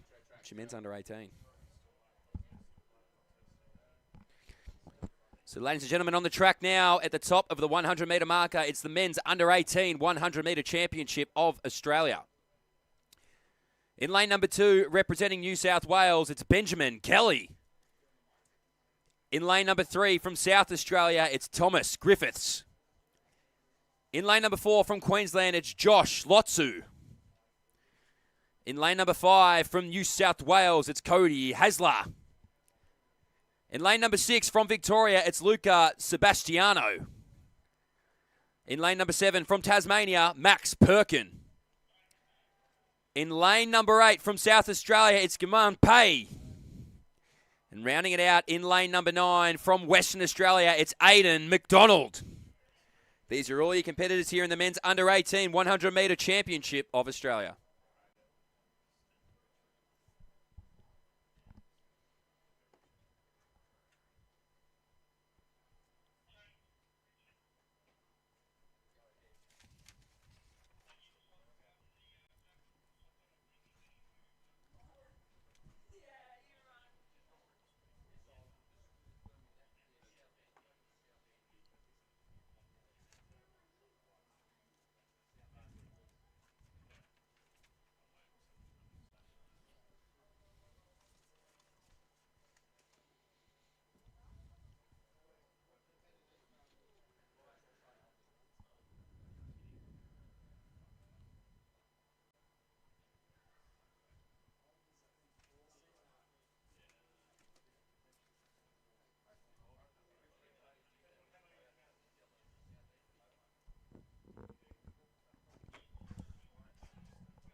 Away cleanly in the middle was Hazler, the New South Welshman. Lotsu on his inside shoulder, the Tasmanian, and Perkin gets moving. It's all Hazler, though. Watch the clock. He'll chase the time. Hazler gets it. It's Hazler on the outside, Perkin, then Lotsu. We'll wait for that confirmation, but the New South Welshman wasted no time in becoming the under 18 100 metre champion of Australia. And it's 10.57, 2.4 tailwind behind him. So he'll just be unofficially, we'll wait for it to come down, but outside that World Junior qualifier of 10.55. But nonetheless, the national championship goes the way of New South Wales, and in particular, Cody Hasler.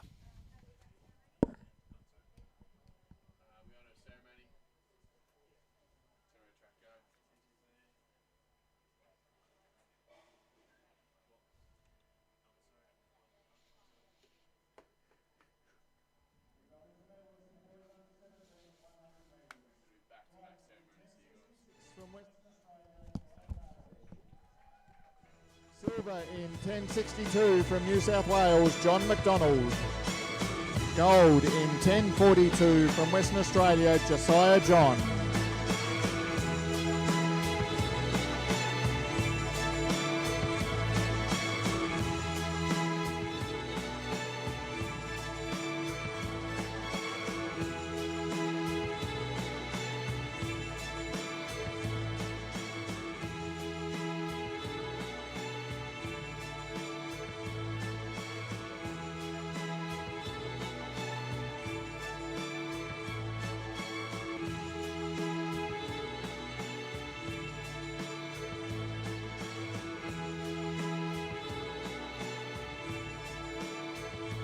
We acknowledge the medalists in the boys under 18 triple jump. Bronze with 14.58 from Queensland, Cassandre Malish. Silver with 14.59 from South Australia, Awan Akuan. Gold with 14.60 from New South Wales, Joseph Toomer.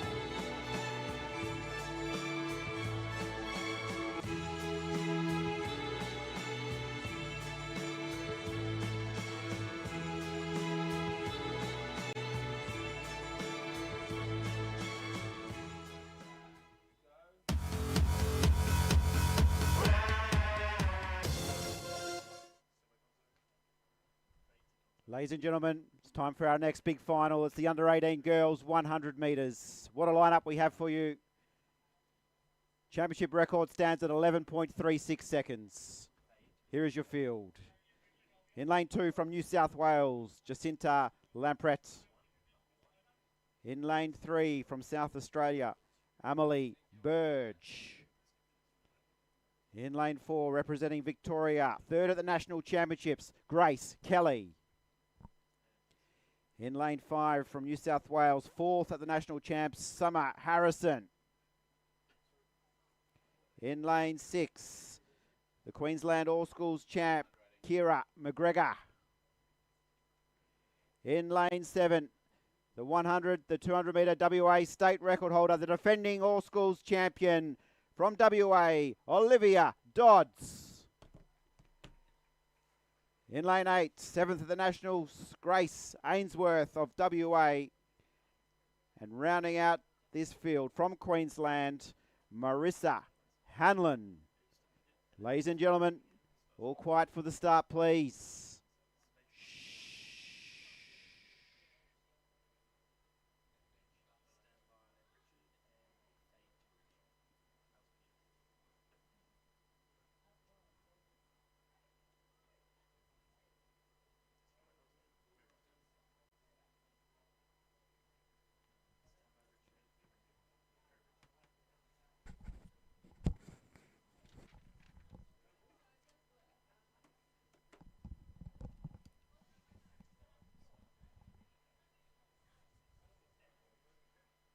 Dodds bounced out of the blocks beautifully. She's away and running. McGregor is trying to go with her, as is Harrison, and Grace Kelly also putting a great performance. But Olivia Dodds, the star from WA, is bursting away, and she takes the gold for WA.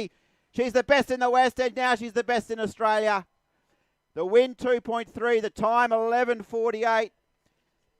That's her equal PB. Slightly above the legal limit. And Olivia Dodds has defended her title in style. And she wasn't headed with 30 to go. She made the race her own. I mean, super impressive, right? I mean, she was the name that you were looking out for. You almost wanted to see what the wind was going to be almost for Olivia Dodds. So an incredible run. You've mentioned it beautifully, out of the blocks just so fast. She's got that gap so early in that first 30-metre drive phase, and then from there it was just maintaining and holding on. 11.48, well and truly under that 11.78. Obviously the wind assisted, but it's a bright, bright future for WA sprinting. You can do the double there with Josiah John and Olivia Dodds. They're very, very impressive, so she'll be happy with that. Rest of the field came through nicely. Grace Kelly's of the world, not too far away either, so plenty of contesting, but one thing's for sure. Speed lives in the West at a junior level.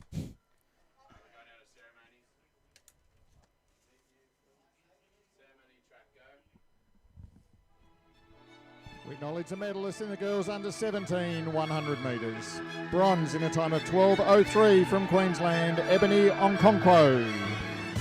Silver in 11.98 from Queensland, Michaela Webb. Gold in 11.84 from Victoria, Amani Anderson.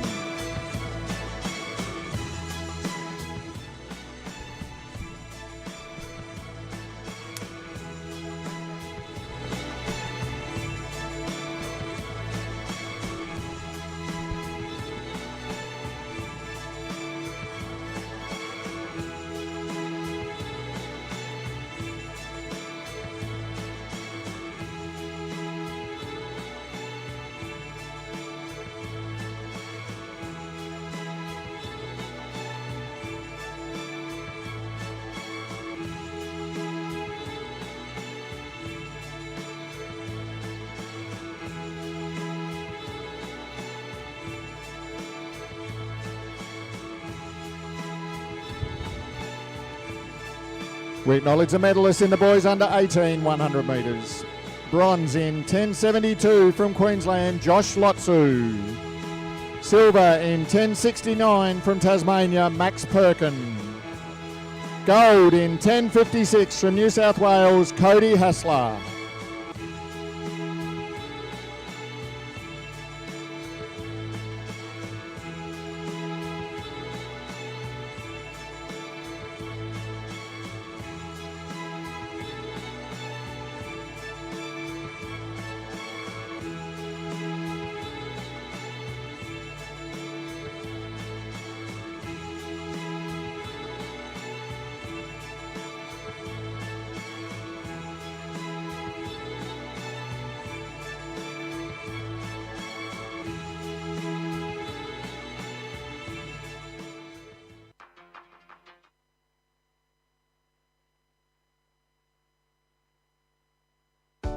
We know it's important to stay hydrated and that 8 glasses of water per day is recommended.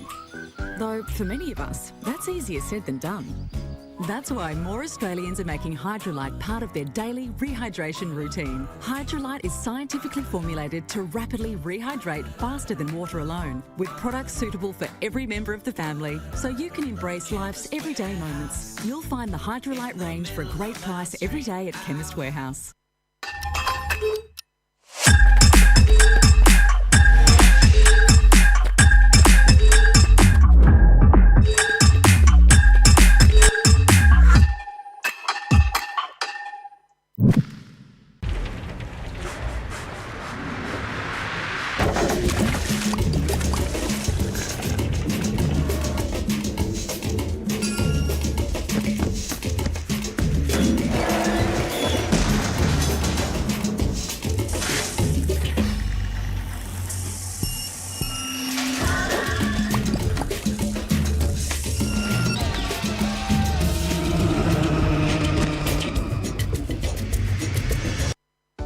We know it's important to stay hydrated and that 8 glasses of water per day is recommended. Though for many of us, that's easier said than done. That's why more Australians are making Hydrolite part of their daily rehydration routine. Hydrolite is scientifically formulated to rapidly rehydrate faster than water alone, with products suitable for every member of the family, so you can embrace life's everyday moments. You'll find the Hydrolite range for a great price every day at Chemist Warehouse.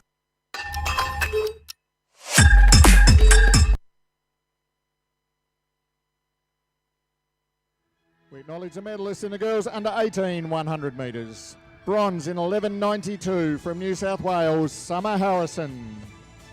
Silver in 11.90 from Queensland, Kira McGregor. Gold in 11.49 from Western Australia, Olivia Dodds.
We know it's important to stay hydrated and that 8 glasses of water per day is recommended. Though for many of us, that's easier said than done. That's why more Australians are making Hydrolite part of their daily rehydration routine. Hydrolite is scientifically formulated to rapidly rehydrate faster than water alone, with products suitable for every member of the family, so you can embrace life's everyday moments. You'll find the Hydrolite range for a great price every day at Chemist Warehouse.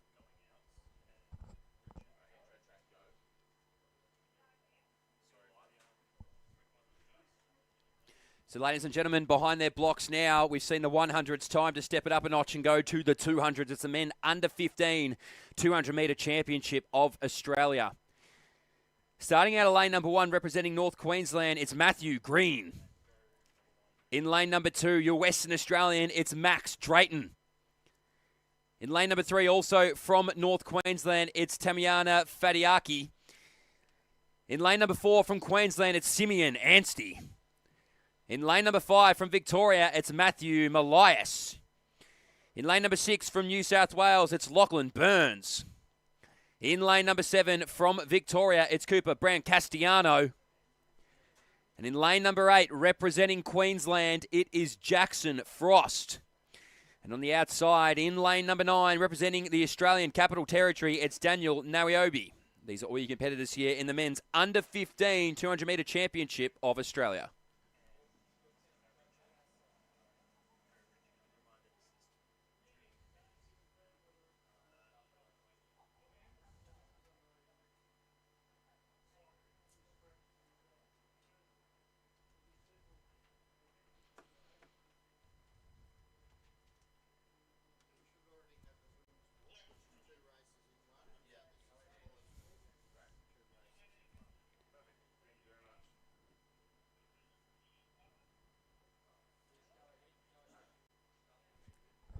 Slowest to rise, but fastest away, Anstey. On his inside there was also Fadiaki. So these two will try and round the bend. They're chasing down Matthew Malias, the Victorian. On his outside shoulder, Lachlan Burns from New South Wales gets there first. So one more, Brancastiano. So Burns and Brancastiano, it is Malias trying to dig deep. Burns of New South Wales. Brancastiano of Victoria, he'll dip. 22.46. I'm not game enough to call it. It'll go the way of Brancastiano and Lachlan Burns of New South Wales. They'll have to separate them. 2.8 wind, 22.46 unofficially. And you couldn't put a piece of paper between whoever's won that one. New South Wales and Victoria. Lachlan Burns, Cooper Brancastiano. They'll have to wait and see who wins. But a great effort here in the men's under 15 200. From my eye, I think it goes the way of Victoria.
We know it's important to stay hydrated and that 8 glasses of water per day is recommended.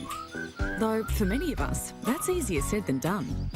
That's why more Australians are making Hydrolite part of their daily rehydration routine. Hydrolite is scientifically formulated to rapidly rehydrate faster than water alone, with products suitable for every member of the family, so you can embrace life's everyday moments. You'll find the Hydrolite range for a great price every day at Chemist Warehouse.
We know it's important to stay hydrated and that 8 glasses of water per day is recommended. Though for many of us, that's easier said than done. That's why more Australians are making Hydrolite part of their daily rehydration routine. Hydrolite is scientifically formulated to rapidly rehydrate faster than water alone, with products suitable for every member of the family, so you can embrace life's everyday moments. You'll find the Hydrolite range for a great price every day at Chemist Warehouse.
We know it's important to stay hydrated and that 8 glasses of water per day is recommended.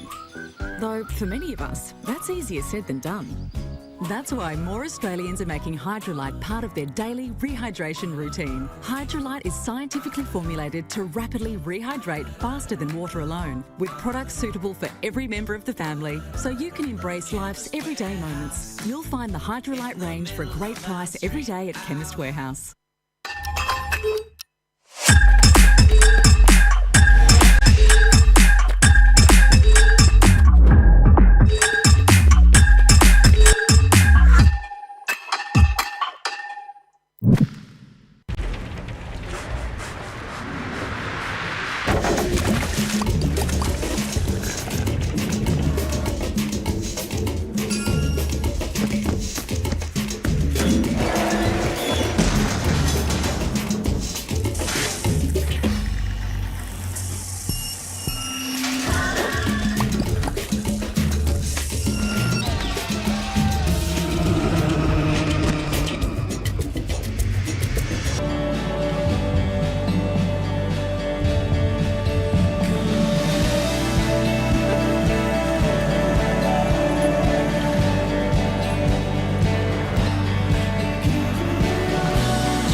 important to stay hydrated and that 8 glasses of water per day is recommended.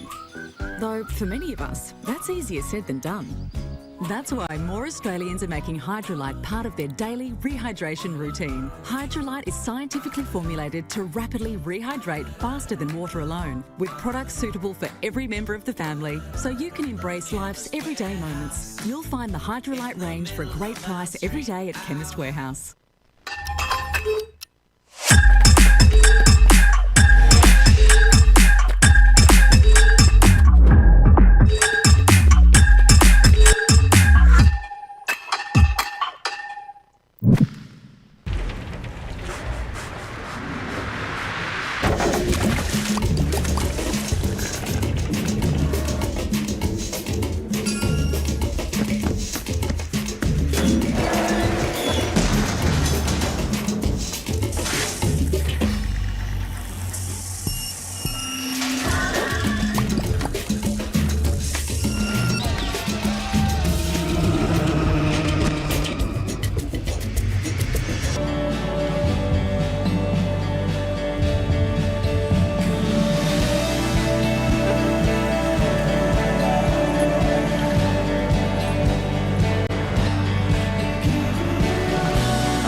On the track will be the under 15 girls 200 metre final. Running from the inside in lane number 1 from South Australia will be Hayley Fuss. In lane number 2 also from South Australia will be the under 14 all schools silver medalist. From lane number 3 from Victoria will be Alia Spargo. In lane number 4 from Western Australia will be the national bronze medalist Kate Philpott. Lane number 5 from the Australian Capital Territory will be Ashia Shave. From New South Wales, Maya Tabba will be running out of lane number 6. Also from New South Wales will be Matilda Harrison from lane number 7 and Sophie Williams from Western Australia in lane number 8. That is the field of the under 15 girls 200 metres final.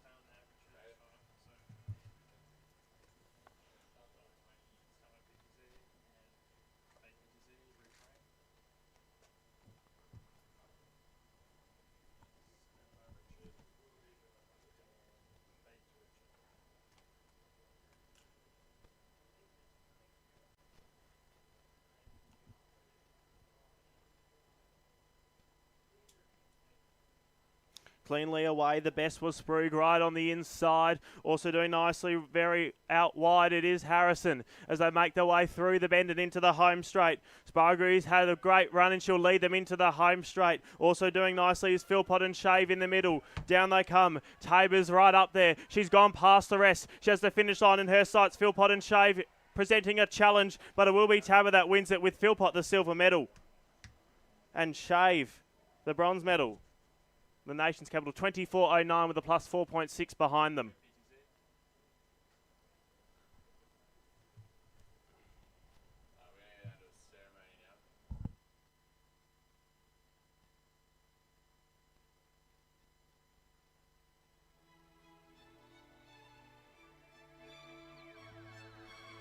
We acknowledge the medalists in the boys under 15 200 metres. Bronze in 22.81 from Victoria, Matthew Milias. Silver in 22.48 from New South Wales, Lachlan Burns. Gold in 22.48 from Victoria, Cooper Brancantasano.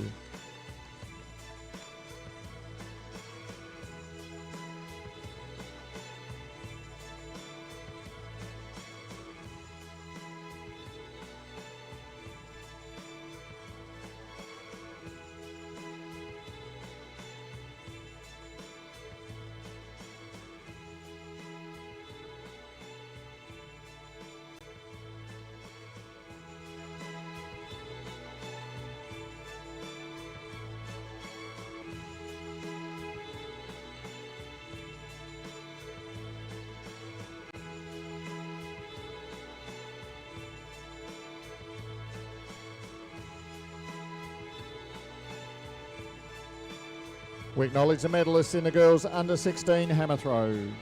Bronze with 47.50 from Victoria, Hayley Stubbs. Silver with 52.59 from New South Wales, Matilda Saunders. Gold with 56.72 from Tasmania, Ariel Cannell.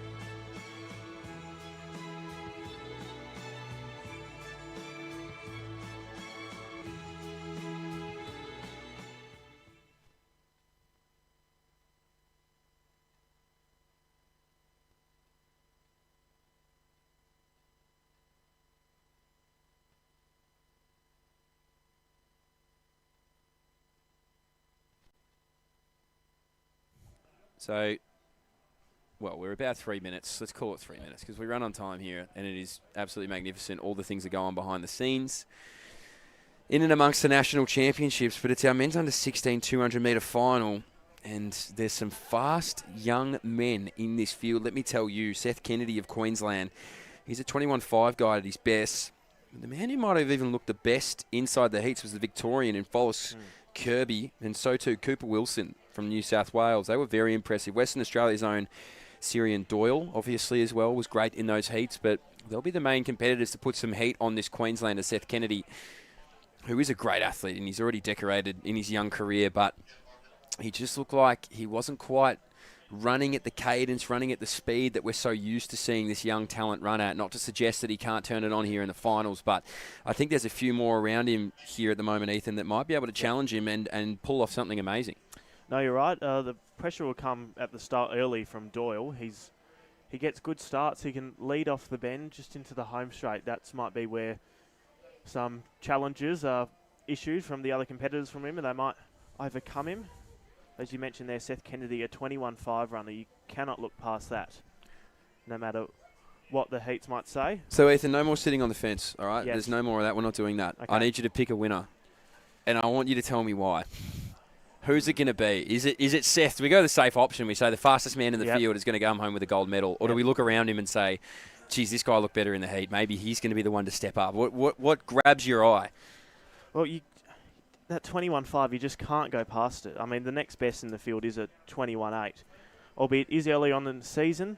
Season's best are the same in that 21.5 and a 21.8 for Cooper and for Seth. So I'm going to have to go Seth, Mitch. I'm sorry for being boring and going the favourite. No, there's nothing boring about that. That's just smart betting, I think. I think Seth will be hard to beat. He's hard to overcome, and his back-end speed is something that's really impressive. So I don't mind that. I was very impressed by Cooper Wilson of New South Wales. His heat was really strong, really fast.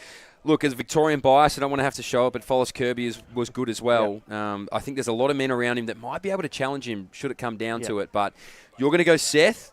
I'm going to say Cooper Wilson on his outside shoulder. Let's not forget with Seth, he learns from his mistakes. He got the bronze medal at the All-Schools, and earlier on this year, won the national gold. Yeah, he's a very talented athlete. Won that in Brisbane as well, so on his home track. So could we see Syrian Doyle just pop out of the ground, the Western Australian? We'll wait and find out. Let's introduce him now.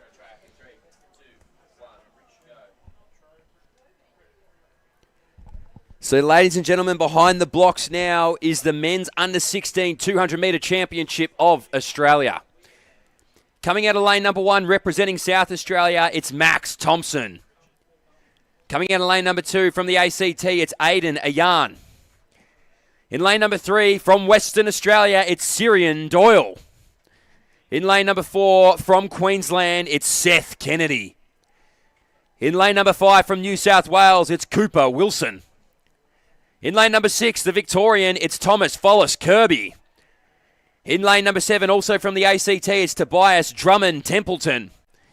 And rounding it out in lane number 8 from Victoria, it's Joshua Jatchenko. These are all your competitors here in the men's under-16 200-metre championship of Australia.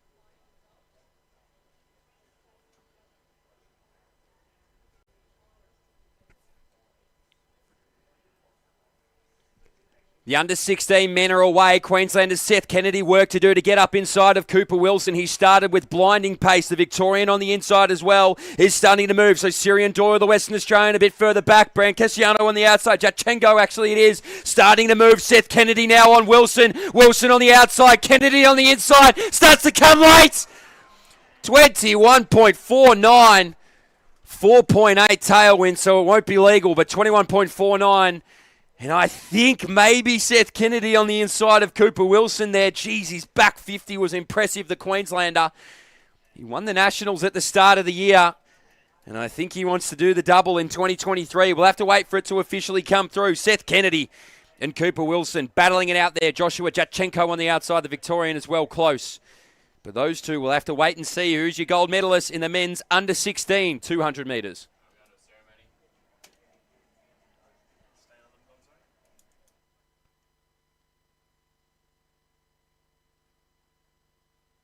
Girls under 15 200 metres.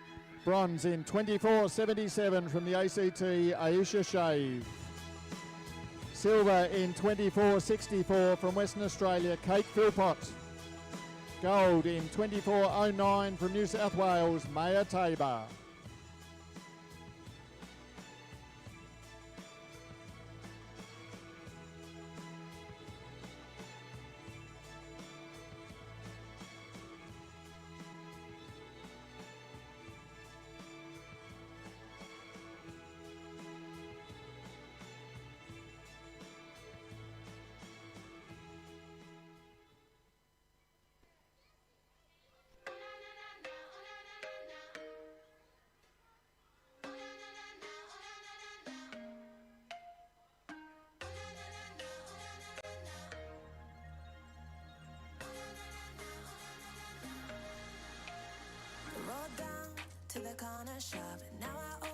I think Cruz is on. To the concrete block, kids are here spinning bottle tops. Roll down to the corner shop. Oh man, yeah, hook me up. Head down to the concrete block. We be here with the ones we love. Sun's up, but I don't mind, cause we got shine, so we feel ready.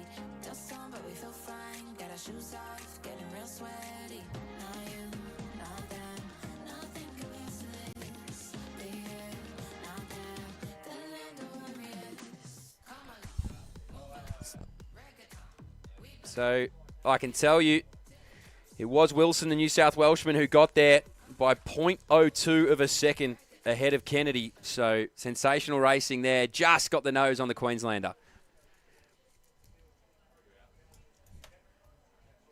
Ooh.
We acknowledge the medalists in the boys under 16 200 metres.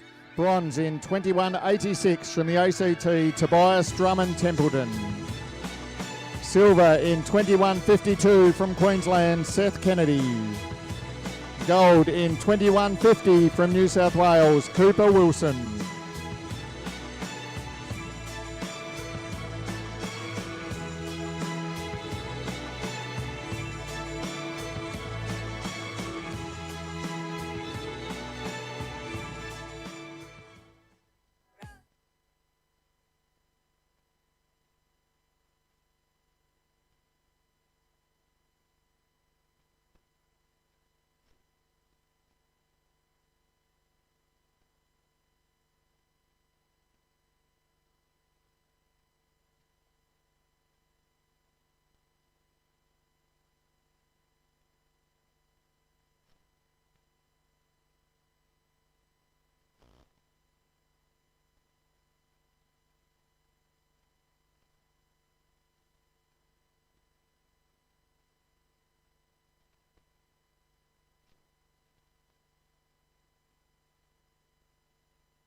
Our next event on the track will be the under-16 girls 200-metre final. Running out of lane 1 from South Australia will be Georgia Fielder. Running out of lane number 2 from Tasmania will be Lacey Tilliard. Running out of lane 3 from South Australia will be Amira Akahimian. From New South Wales, running out of lane number 4 will be Bronte Lacone. From Western Australia, running out of lane number 5 will be Jessica Haney.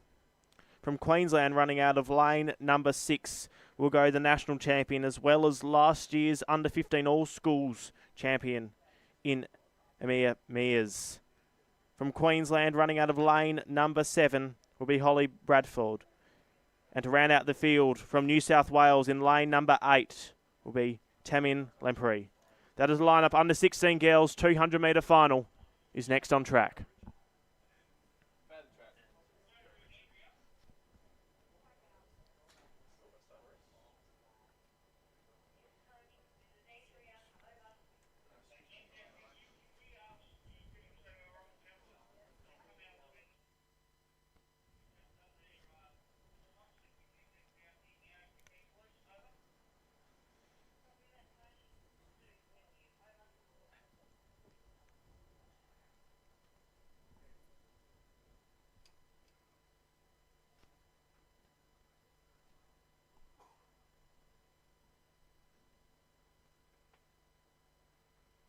On the inside, Akamhimi away well. So too, Hanny right on the outside. She's had the best of the first 30 metres. Amir's going with her right on her shoulder. Lampreet right on the outside. Into the home straight they come. And it will be Mears that leads down the charge here. She's broken away from this field. Lampreet and Hanny going with her either side of her. And Mears has now burnt off the rest. She's eyeing off the finish line. And she's going to have a gold medal draped around her neck. Hanny in second. Will Lampreet the bronze. 23.83 with a plus 2.3.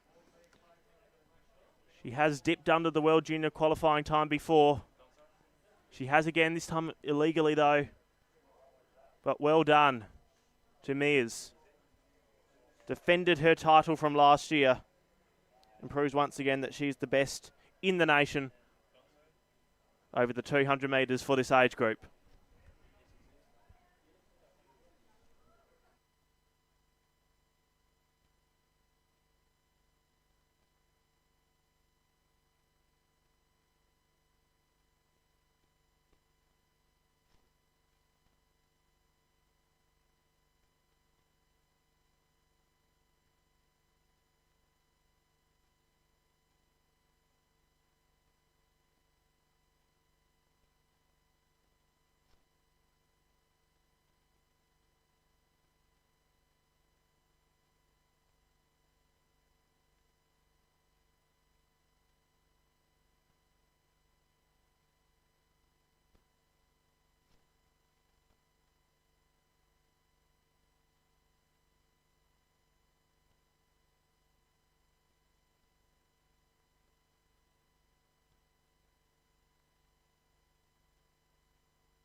Final round action in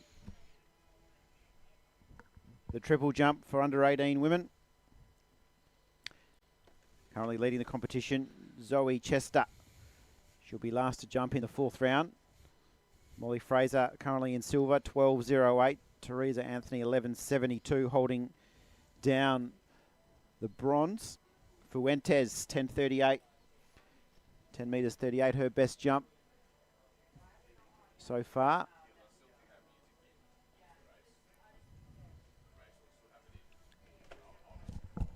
Absolutely have music on for the race. There's a sensory issue. Oh, there's what? A sensory issue. Oh, really? So Fuentes gets the green light now. Tracker's being cleared Oh, and sensor. I think sensors, like the athletes. They could be autistic or something like that. One of the athletes? Yeah. Really? Is there an AWD in there? Oh, okay. Well, that's fair enough then. I thought you just meant like one of the Melissa athletes. Was Fuentes like, oh, no, I don't like listening to music on a race. has been out over 11, 11.62 her best. That makes sense. Now I feel 10.38 coming in round 2. She's had two fouls. Come on. Yep.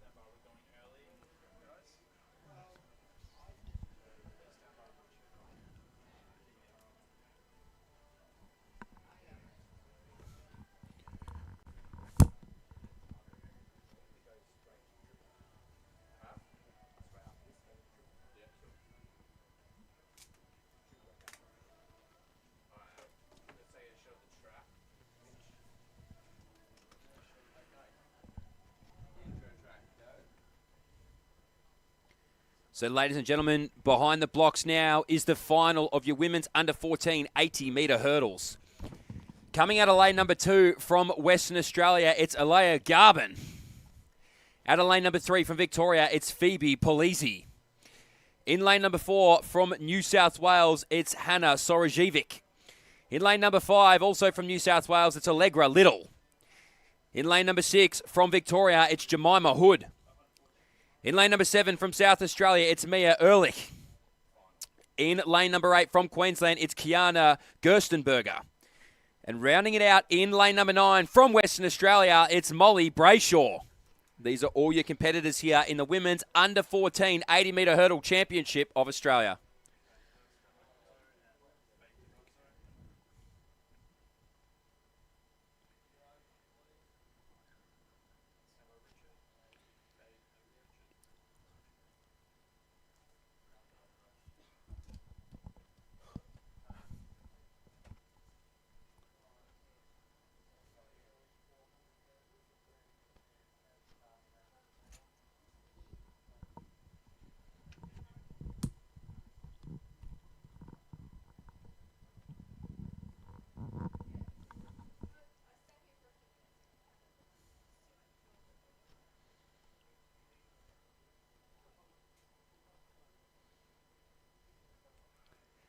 Away, Little jumped the best on her outside. Hood, Sorojevic next to her, just clips it now. Little and Hood on the inside. The South Australian moving. Ehrlich on the outside now. Ehrlich takes over, going to have to go against Sorojevic. Dips!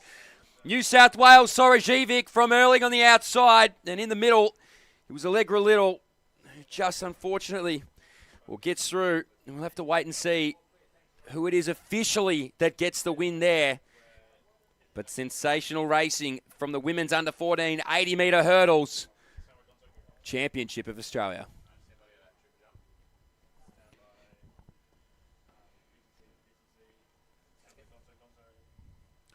Triple jump getting into the exciting final jumps. Teresa Anthony from Queensland next to go. She's currently in bronze with a best of 11 metres 72. She needs 12.08 to move up the placings. And the Queenslander ready to go.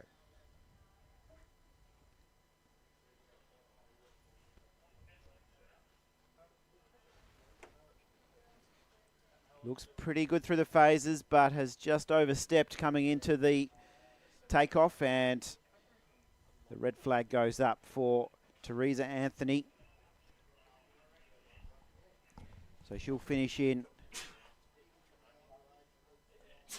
the bronze medal position. Molly Fraser has the silver safely secured in the pocket.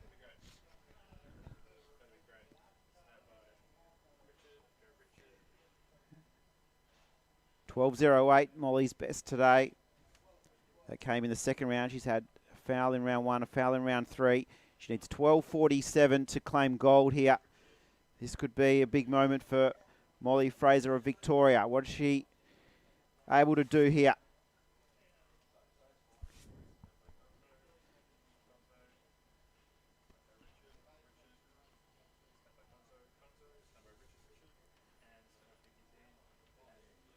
And not to be for Molly Fraser. The red flag has gone up, and that will mean Zoe Chester will claim the gold. Okay. Zoe Chester, she has secured the gold medal. The Queenslander personal best came in round 1, 12.47. She can enjoy her last jump. She secured gold. And the Queenslander can now enjoy the moment. She's looking for a bit of support here from the West Australian crowd. She'll be our Australian champion in the under-18 triple jump final.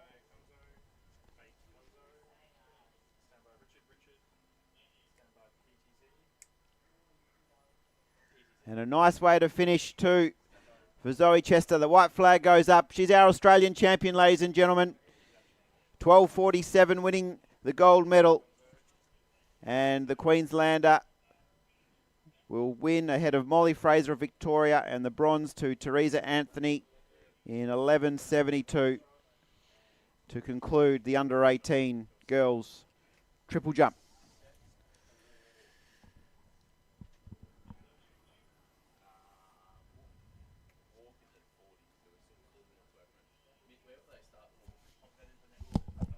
Up there. Yeah, 5K. 12 and a half laps. It's a 17 and 18 together.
Hurdles.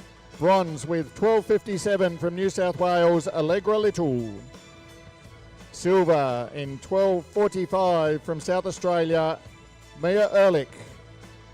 Gold in 12.44 from New South Wales, Hannah Sorojevic.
Ladies and gentlemen, behind the line now is the combined women's under 17 and under 18 Australian Championship, the 5,000 metre race walk. We'll call them out from inside out on the track. With hip number 1 from Queensland, it's Lily Houston. With hip number 2 from Victoria, it's Emily Smith. Hip number 3 from Queensland, Phoebe Chadwick. Hip number 4 from New South Wales, Ava Pinchas. Hip number 5 from the ACT, it's Hannah Jagovic. In hip number 6 from Western Australia, it's Lily Mason. Hip number 7 from New South Wales, it's Chelsea Roberts. Hip number 8 from the ACT, Julia Grocott. And hip number 9 from Victoria, it's Madison Nash. Those are your under 18 competitors. Moving to under 17s now. Hip number 10 on the shoulder, or the hip I should say, from Queensland, it's Taylor Morris. Hip number 11 from New South Wales, Sienna Pitcher. Hip number 12 from South Australia, it's Katie DeRuvo. Hip number 13 from New South Wales, it's Lila Williams. Hip number 14 from Western Australia, it's Layla Beavis. And rounding it out here in the women's under 17 combined with the under 18s for the 5,000 metre championship of Australia, hip number 15 from Western Australia, it's Isabel Curtis.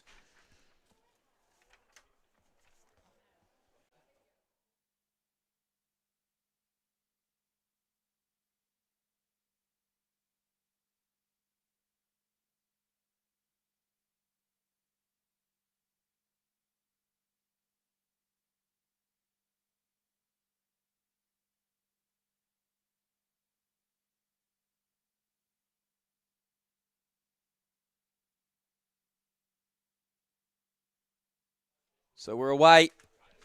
12 and a half laps awaits our women's under 17 and under 18 fields. And in testing conditions as well, still over 20 degrees. I'm sure the Western Australians, the Queenslanders, they won't be feeling any effects of this whatsoever. The rest of the field will be new conditions for them to race in here in December. A beautiful Friday evening in Perth, it must be said, all brought to you by Chemist Warehouse and Puma as well. Athletics Australian, Chemist Warehouse, all-school championships here. As they'll string themselves out, we'll get a better look at them, the hip numbers, as they make their way through an early pack fracture in this 12.5 lap event. The rest of them strung out nicely, spotted plenty of room here in the women's race walk. A deep pedigree of race walking talent Australia has had for years on end. And it's exciting to see it continue on here in the junior ranks. Leading it out will be Sienna Pitcher. Behind her New South Wales compatriot in Williams. Victoria now leading out that under 18 event. It's Madison Nash. A little bit further back, Emily Smith as well. And we have one more tucked in on the rail there. We'll get a look at who that may be.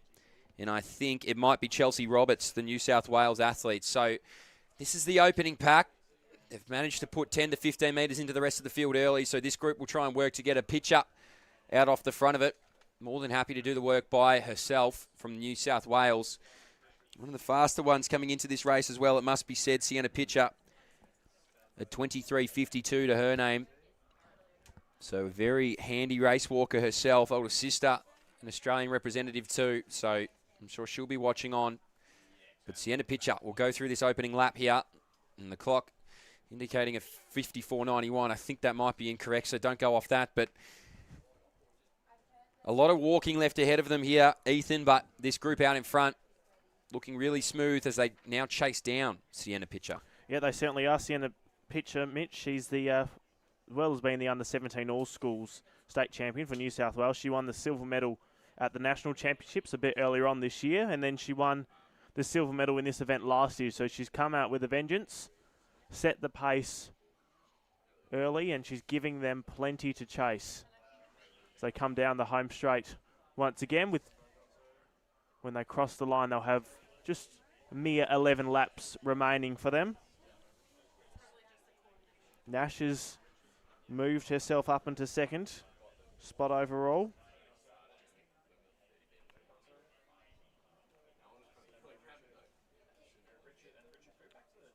Lila Williams is in third overall from New South Wales.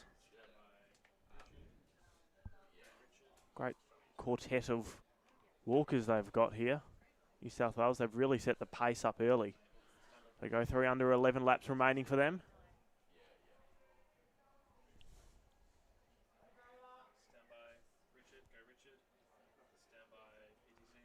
The pitch as well as leading the race overall. She's leading the under 17s I should say, leading the under 18s. It is Nash from Victoria. She has a season's best of 25:03.50. Pitcher, she has a personal best and a season's best of 23:52 seconds flat. So they'll all be chasing Sienna Pitcher. And if you were to look at the times and look at the analysis beforehand, that was almost a given. But in these trying conditions, you never quite know what can happen. So New South Wales, as we said, a deep staple at the moment of race walking. Obviously, we know how much involvement Jared Tellent has in the South Australian field and also the national field in and of itself. Jemima Montag, the Victorian, she was a medalist at the World Championships this year. So it's alive and well. Declan Tingay, the Western Australian, he's been incredibly strong since his junior career, and he's really progressed that on nicely to his senior career. So good to see some talented race walkers out here this evening. And we'll get a good look at what the 1K split will be as well. So Sienna Pitcher looking so effortless out in front, it must be said. And pointed out beautifully by you there, Ethan, the Victorian. Not too far away either, and she's leading out that under-18 event, Emily Smith. So in two different categories, or I apologise, Madison Nash it is. So leading out that under-18s is Nash. Pitcher leading out the under-17s, 4:46, 4:47 on the clock through the first kilometre. So a good clip there. We'll do the maths and work out what that is projected to be over 5K. Starting to come through behind her now, Layla Williams. And just right on her shoulder, Chelsea Roberts. So this group out in front with a gap, Emily Smith, with the warning on the home straight as well, the Victorian. Hannah Jagovic from the ACT behind her there. Queenslander following suit, Phoebe Chadwick. 5:15, we'll call it through the first kilometre. So they're moving well here, these women. Sienna Pitcher out in front, and out in front with a purpose. This next pack now starts to make its way through. Julia Grocott, it is. Just takes over in charge of Taylor Morris. She's leading out a contingent behind her. Katie DeRuvo in and amongst that group. Western Australia's Isabel Curtis as well. On her outside shoulder moving is Lily Houston. Behind there once more, Layla Beavis. And coming through as well is Lily Mason. So that's how they read here. But at the front of the field, at that 200-metre marker, it is Sienna Pitcher. One of the bright sparks in these junior race walking stables here in Australia. And she will look to etch her name under a personal best, season's best, lifetime best, whatever you want to call it. She's well and truly on her way through that opening kilometre.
In this walk, the lead still belongs to Pitcher for the under-17s.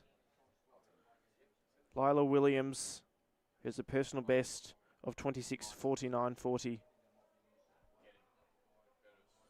She is in second place for the under-17s. For the under-19s, it's Nash that's in second.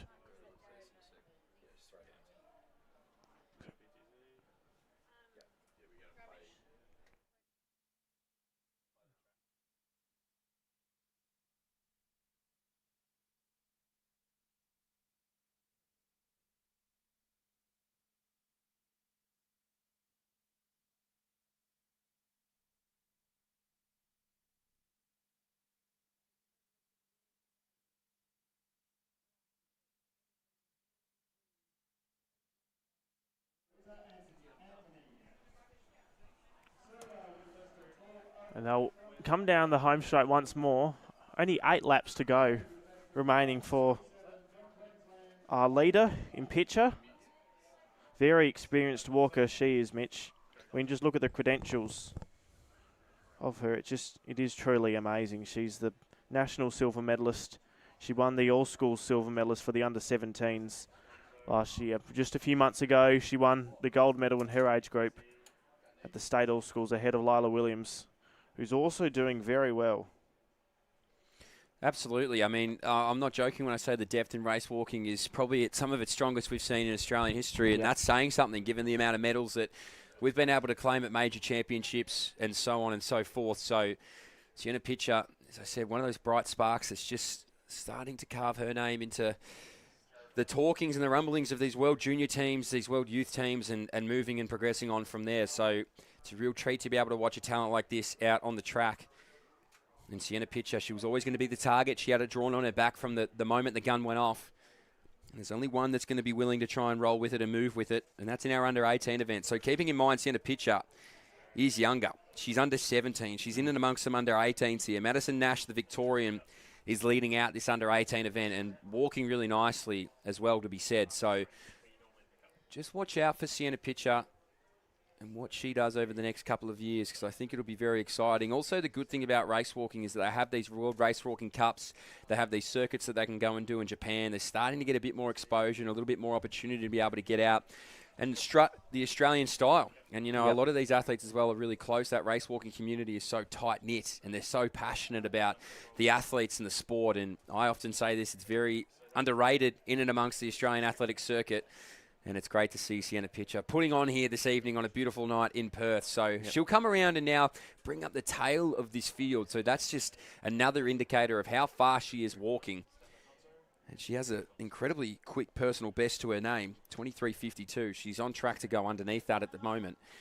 And if she's on track to go underneath that, then we can only imagine how fast Madison Nash is walking and where she would be at as well, the Victorian. So these two will work well together.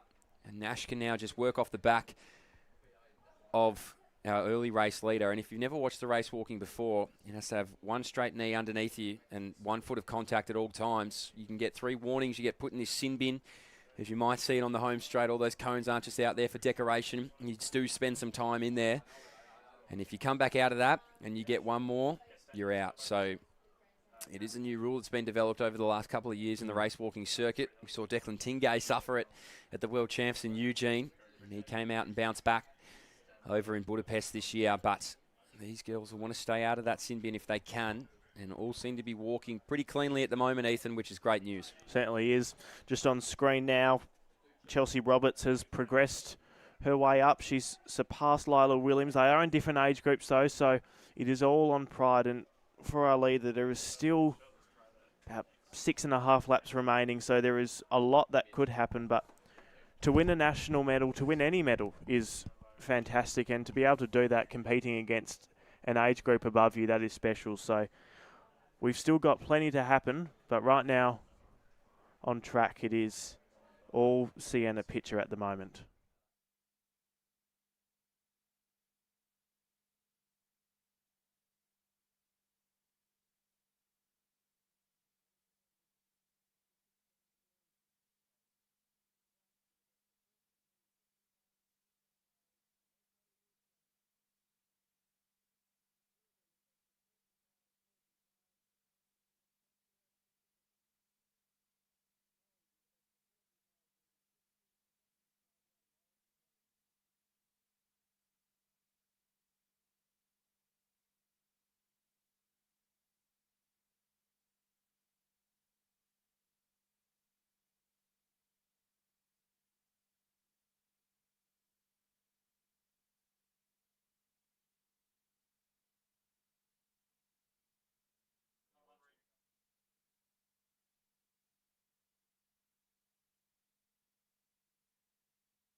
6 laps just under remaining for our early competitors. Emily Smith there on screen from Victoria, seasonal best of 29.08.70. Having a look at some of the results, Mitch, Lila Williams and Sienna Pitcher, they went first and second in their all-school state championships, and they are just putting on a masterclass at the moment. They are doing phenomenally well. Obviously, Lila's been able to watch what Sienna's done so beautifully for so long, and that is this 5,000 metre walk.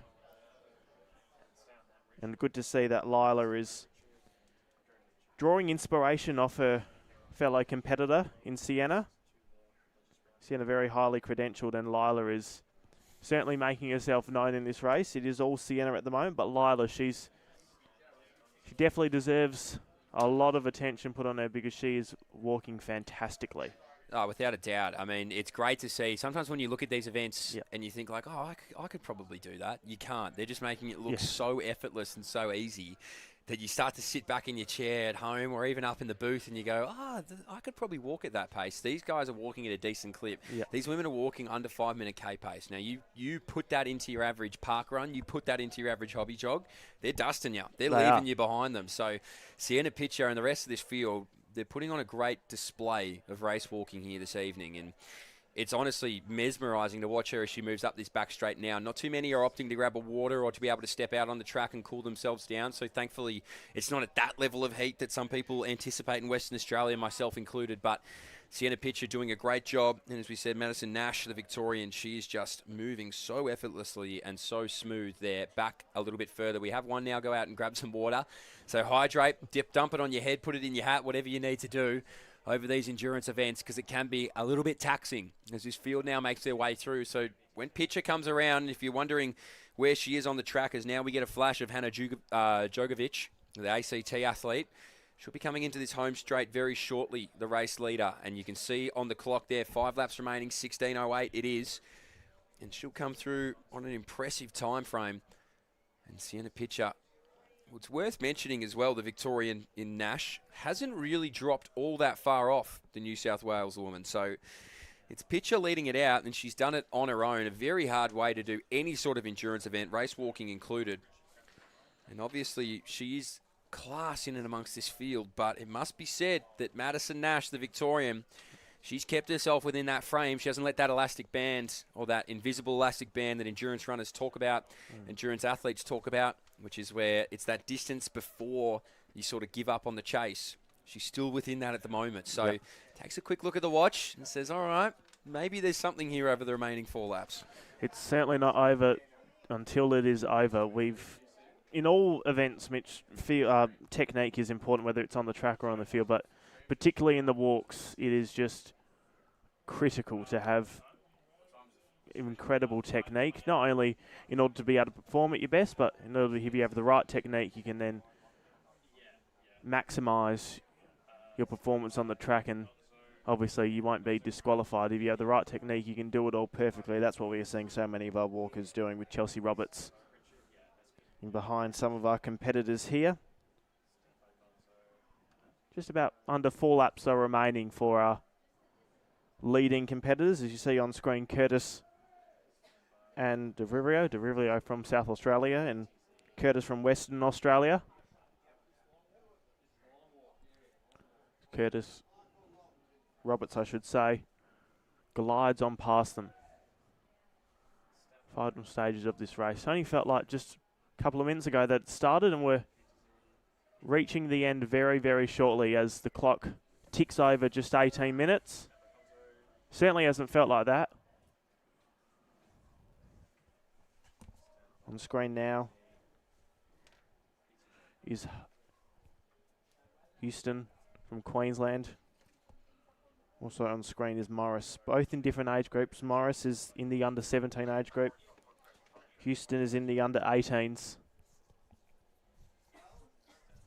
It's Pitcher on screen. We've spoken so much about her, how great she's going, and she continues to impress with 1,200 metres remaining now.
So we turn our attention back to the track. Plenty of presentations happening here. A lot of medals to hand out to young athletes. But out in front still is Sienna Pitcher. So she's leading it out. She's got less than 2 laps remaining here in this 5,000-metre event. She is on track or around about that personal best marker and leading out the event above her, the under-18s.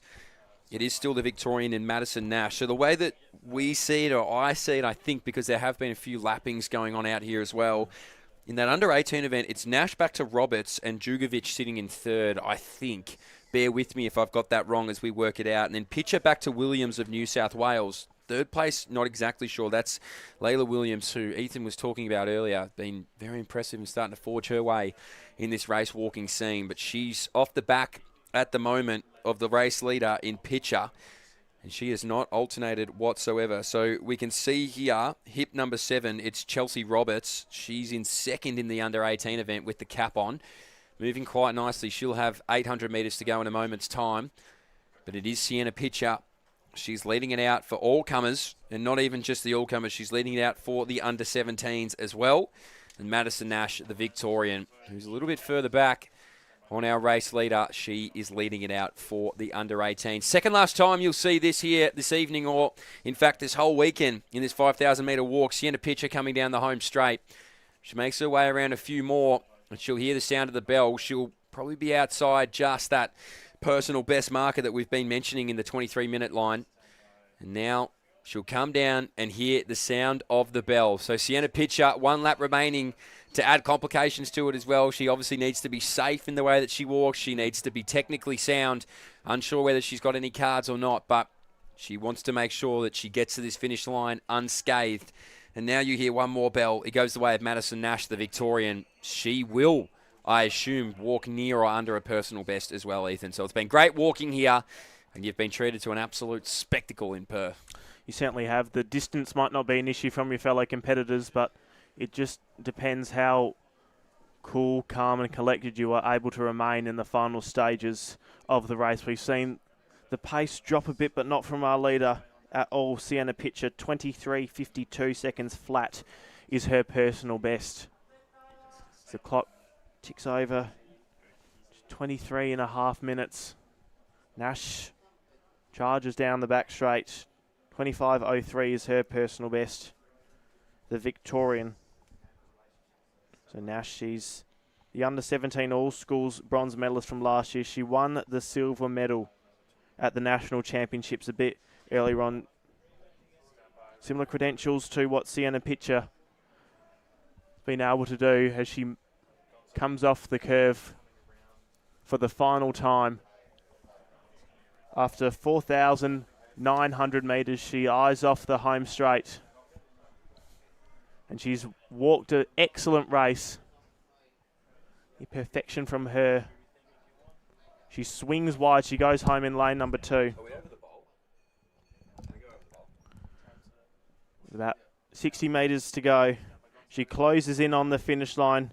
She's going to do in Perth what she wasn't able to do earlier on this year and last year. She's gone across the line in first position, and she'll have a gold medal draped around her neck. It's been a fantastic 5,000 metre race walk.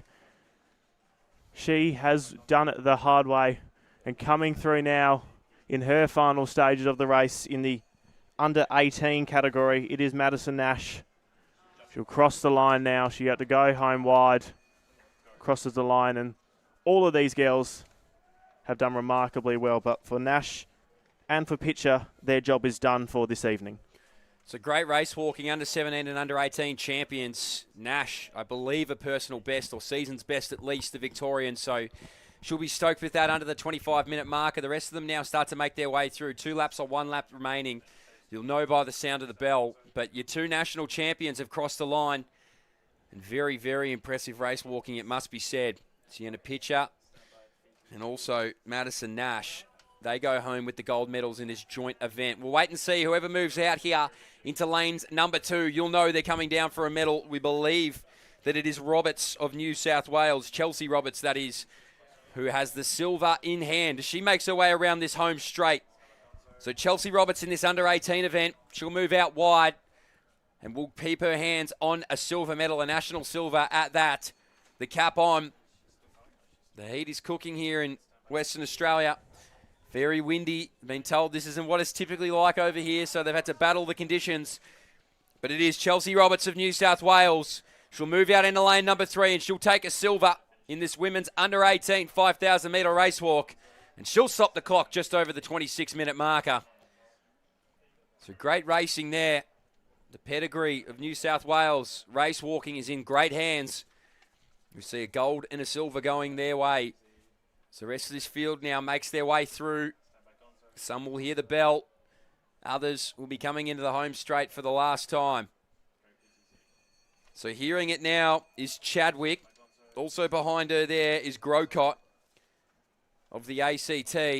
As we now see another fellow ACT member, Hannah Jugovic. She'll come down for the bronze in the under-18 event. So she'll salute just under the 27-minute marker. Great racing there. In the under-18 women, she'll claim the bronze. Coming out wide now as well. From New South Wales, it's Layla Williams. So she'll be second here in the women's under-17 5,000 metre walk. Just a touch under 27.15 unofficially. And she'll go home with a silver medal around her neck.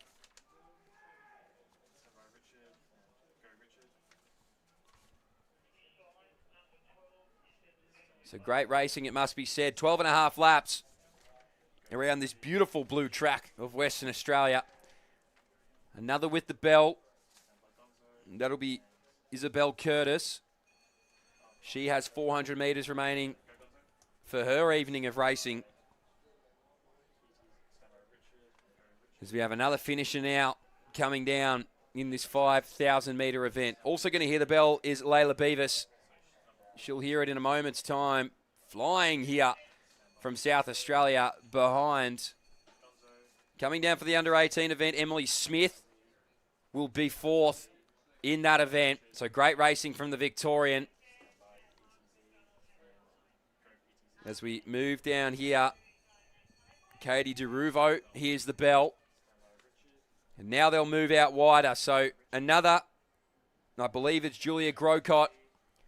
She'll come down and finish off her 5,000 metre event. So Julia Grocott it is of the ACT. The cap on and ready to finish it off.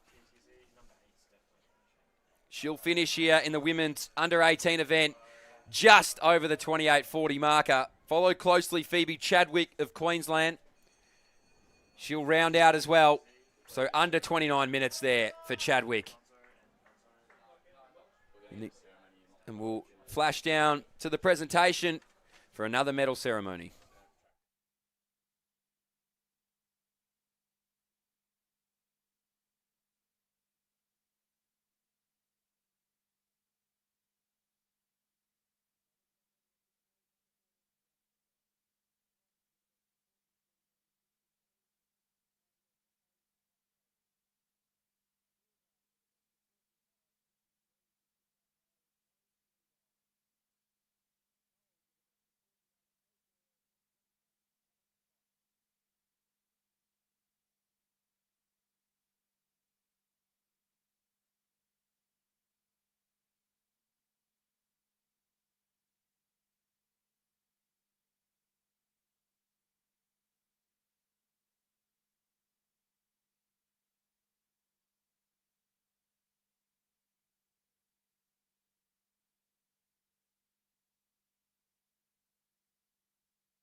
So back here now, I think it was Isabel Curtis that maybe came through for that bronze in the women's under 17 5,000.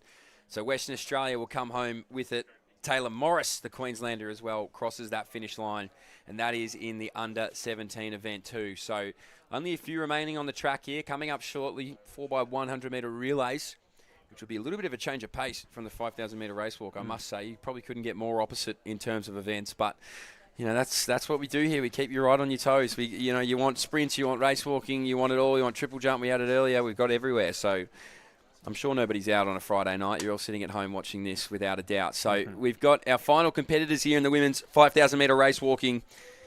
And a great walk indeed. Lily Mason, the Western Australian, I believe this is who's going to finish things off here. So just a touch over 32 minutes for Mason. And it is indeed. We got that right. So Lily Mason, the Western Australian, she'll round it out in this under-18 women's 5,000 metre race walking championship of Australia. And not only that, she will round it out for the entirety of women's 5,000 metre race walking here this evening. Coming up shortly, the 4x100s, followed by more walks, followed by more relays. So we've staggered them in everywhere here, Ethan, but a great event there nonetheless. Don't go anywhere if you're in the stadium or if you're watching on at home. The relays filled with lots of drama, plenty of excitement, and a lot of great performances. Then we've got the walks, and then the 4x100 metres.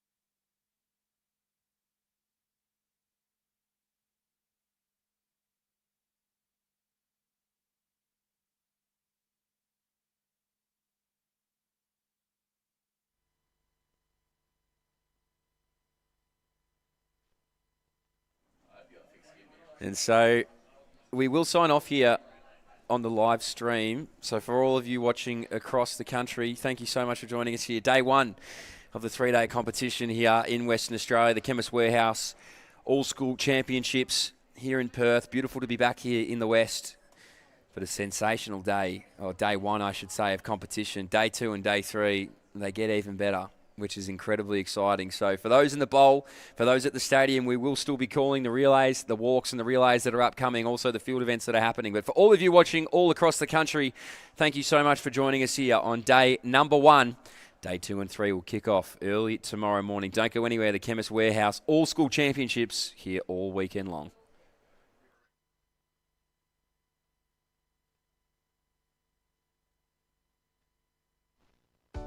We know it's important to stay hydrated and that 8 glasses of water per day is recommended.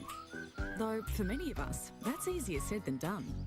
That's why more Australians are making Hydrolite part of their daily rehydration routine. Hydrolite is scientifically formulated to rapidly rehydrate faster than water alone, with products suitable for every member of the family, so you can embrace life's everyday moments. You'll find the Hydrolite range for a great price every day at Chemist Warehouse.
know it's important to stay hydrated and that 8 glasses of water per day is recommended.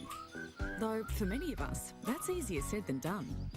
That's why more Australians are making Hydrolite part of their daily rehydration routine. Hydrolite is scientifically formulated to rapidly rehydrate faster than water alone, with products suitable for every member of the family, so you can embrace life's everyday moments. You'll find the Hydrolite range for a great price every day at Chemist Warehouse.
We know it's important to stay hydrated and that 8 glasses of water per day is recommended.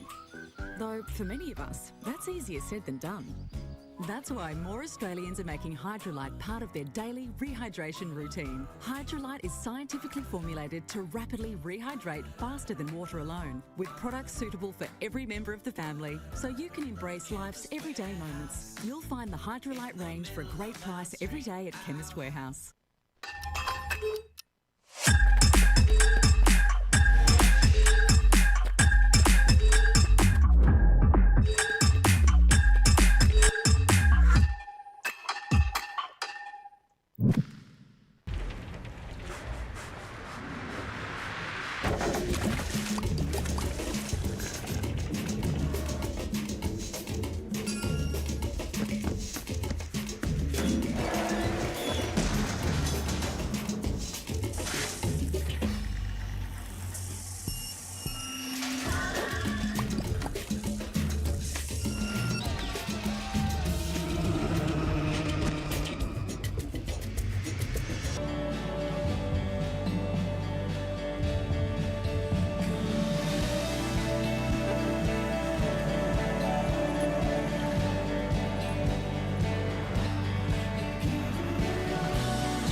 We know it's important to stay hydrated and that 8 glasses of water per day is recommended.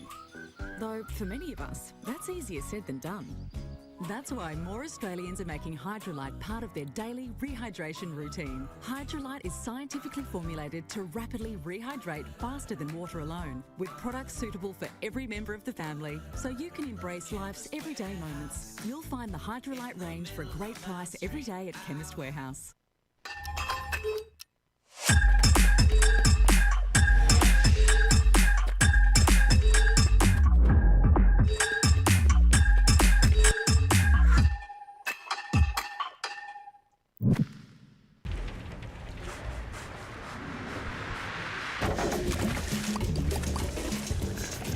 And our next event on the track will be the girls under 14 4x100 metre relay.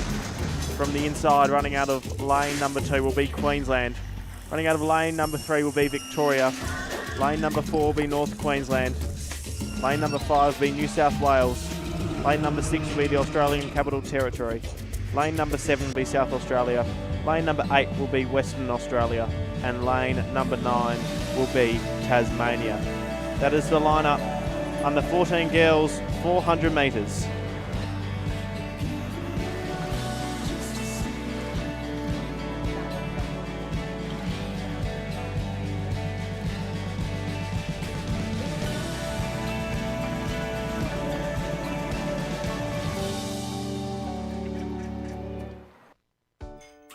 it's important to stay hydrated and that 8 glasses of water per day is recommended.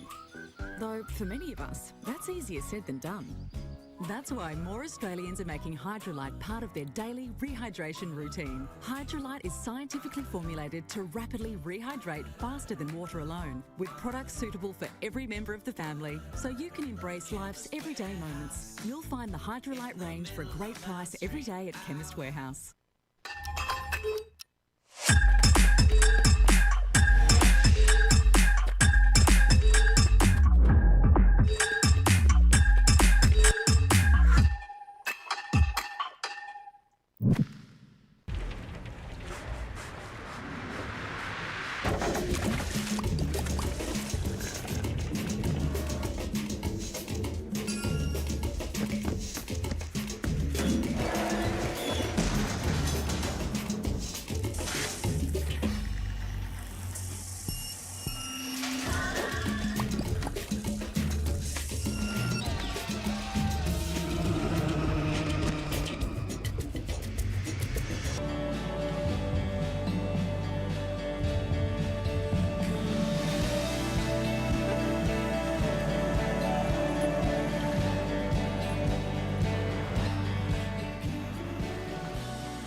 We know it's important to stay hydrated and that 8 glasses of water per day is recommended.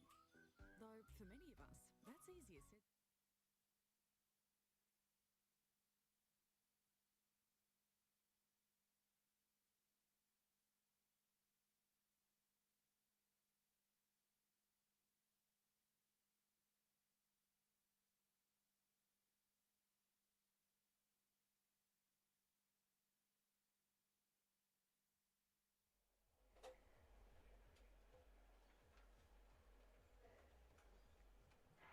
Four by 100 metre final for the under 14 girls is underway. On the inside, Victoria has gotten off to a great start. So too right on the outside by South Australia. WA doing nicely as well. Into the first changeover they go. South Australia hand the baton away cleanly. So too New South Wales. WA you think is in front at the moment. At the 250 metre mark remaining, North Queensland hanging in there, so too Victoria. WA get the baton away cleanly. They're in front along the top bend here. In behind them is New South Wales. They're having a great curve. North Queensland doing well, so too South Australia. Into the final changeover they come. WA get the baton away cleanly, the best. Down they come. New South Wales issuing a challenge. Victoria lost its foot a bit here, but down they come.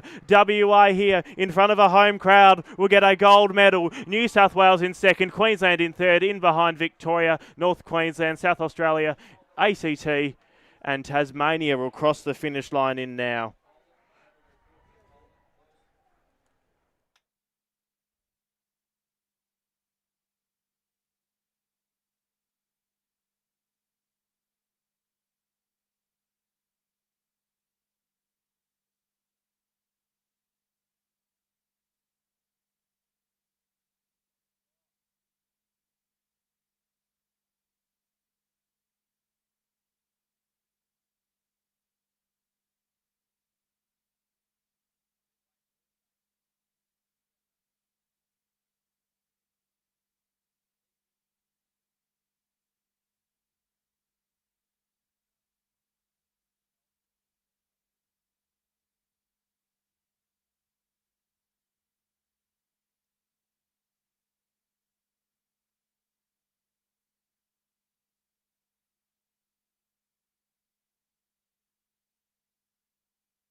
So on the track now, we saw the best under 14 women go to battle over the 4x100. It's now time for the men. Lane number 2 will be the Victorians. Lane number 3, the Western Australians. Lane number 5, South Australia. Number 6, New South Wales. Lane number 7 is Tasmania. Lane number 8, North Queensland. And right on their shoulder, all the way out wide in lane number 9, are the Queenslanders. These are all the states representing the 4x100 metre final.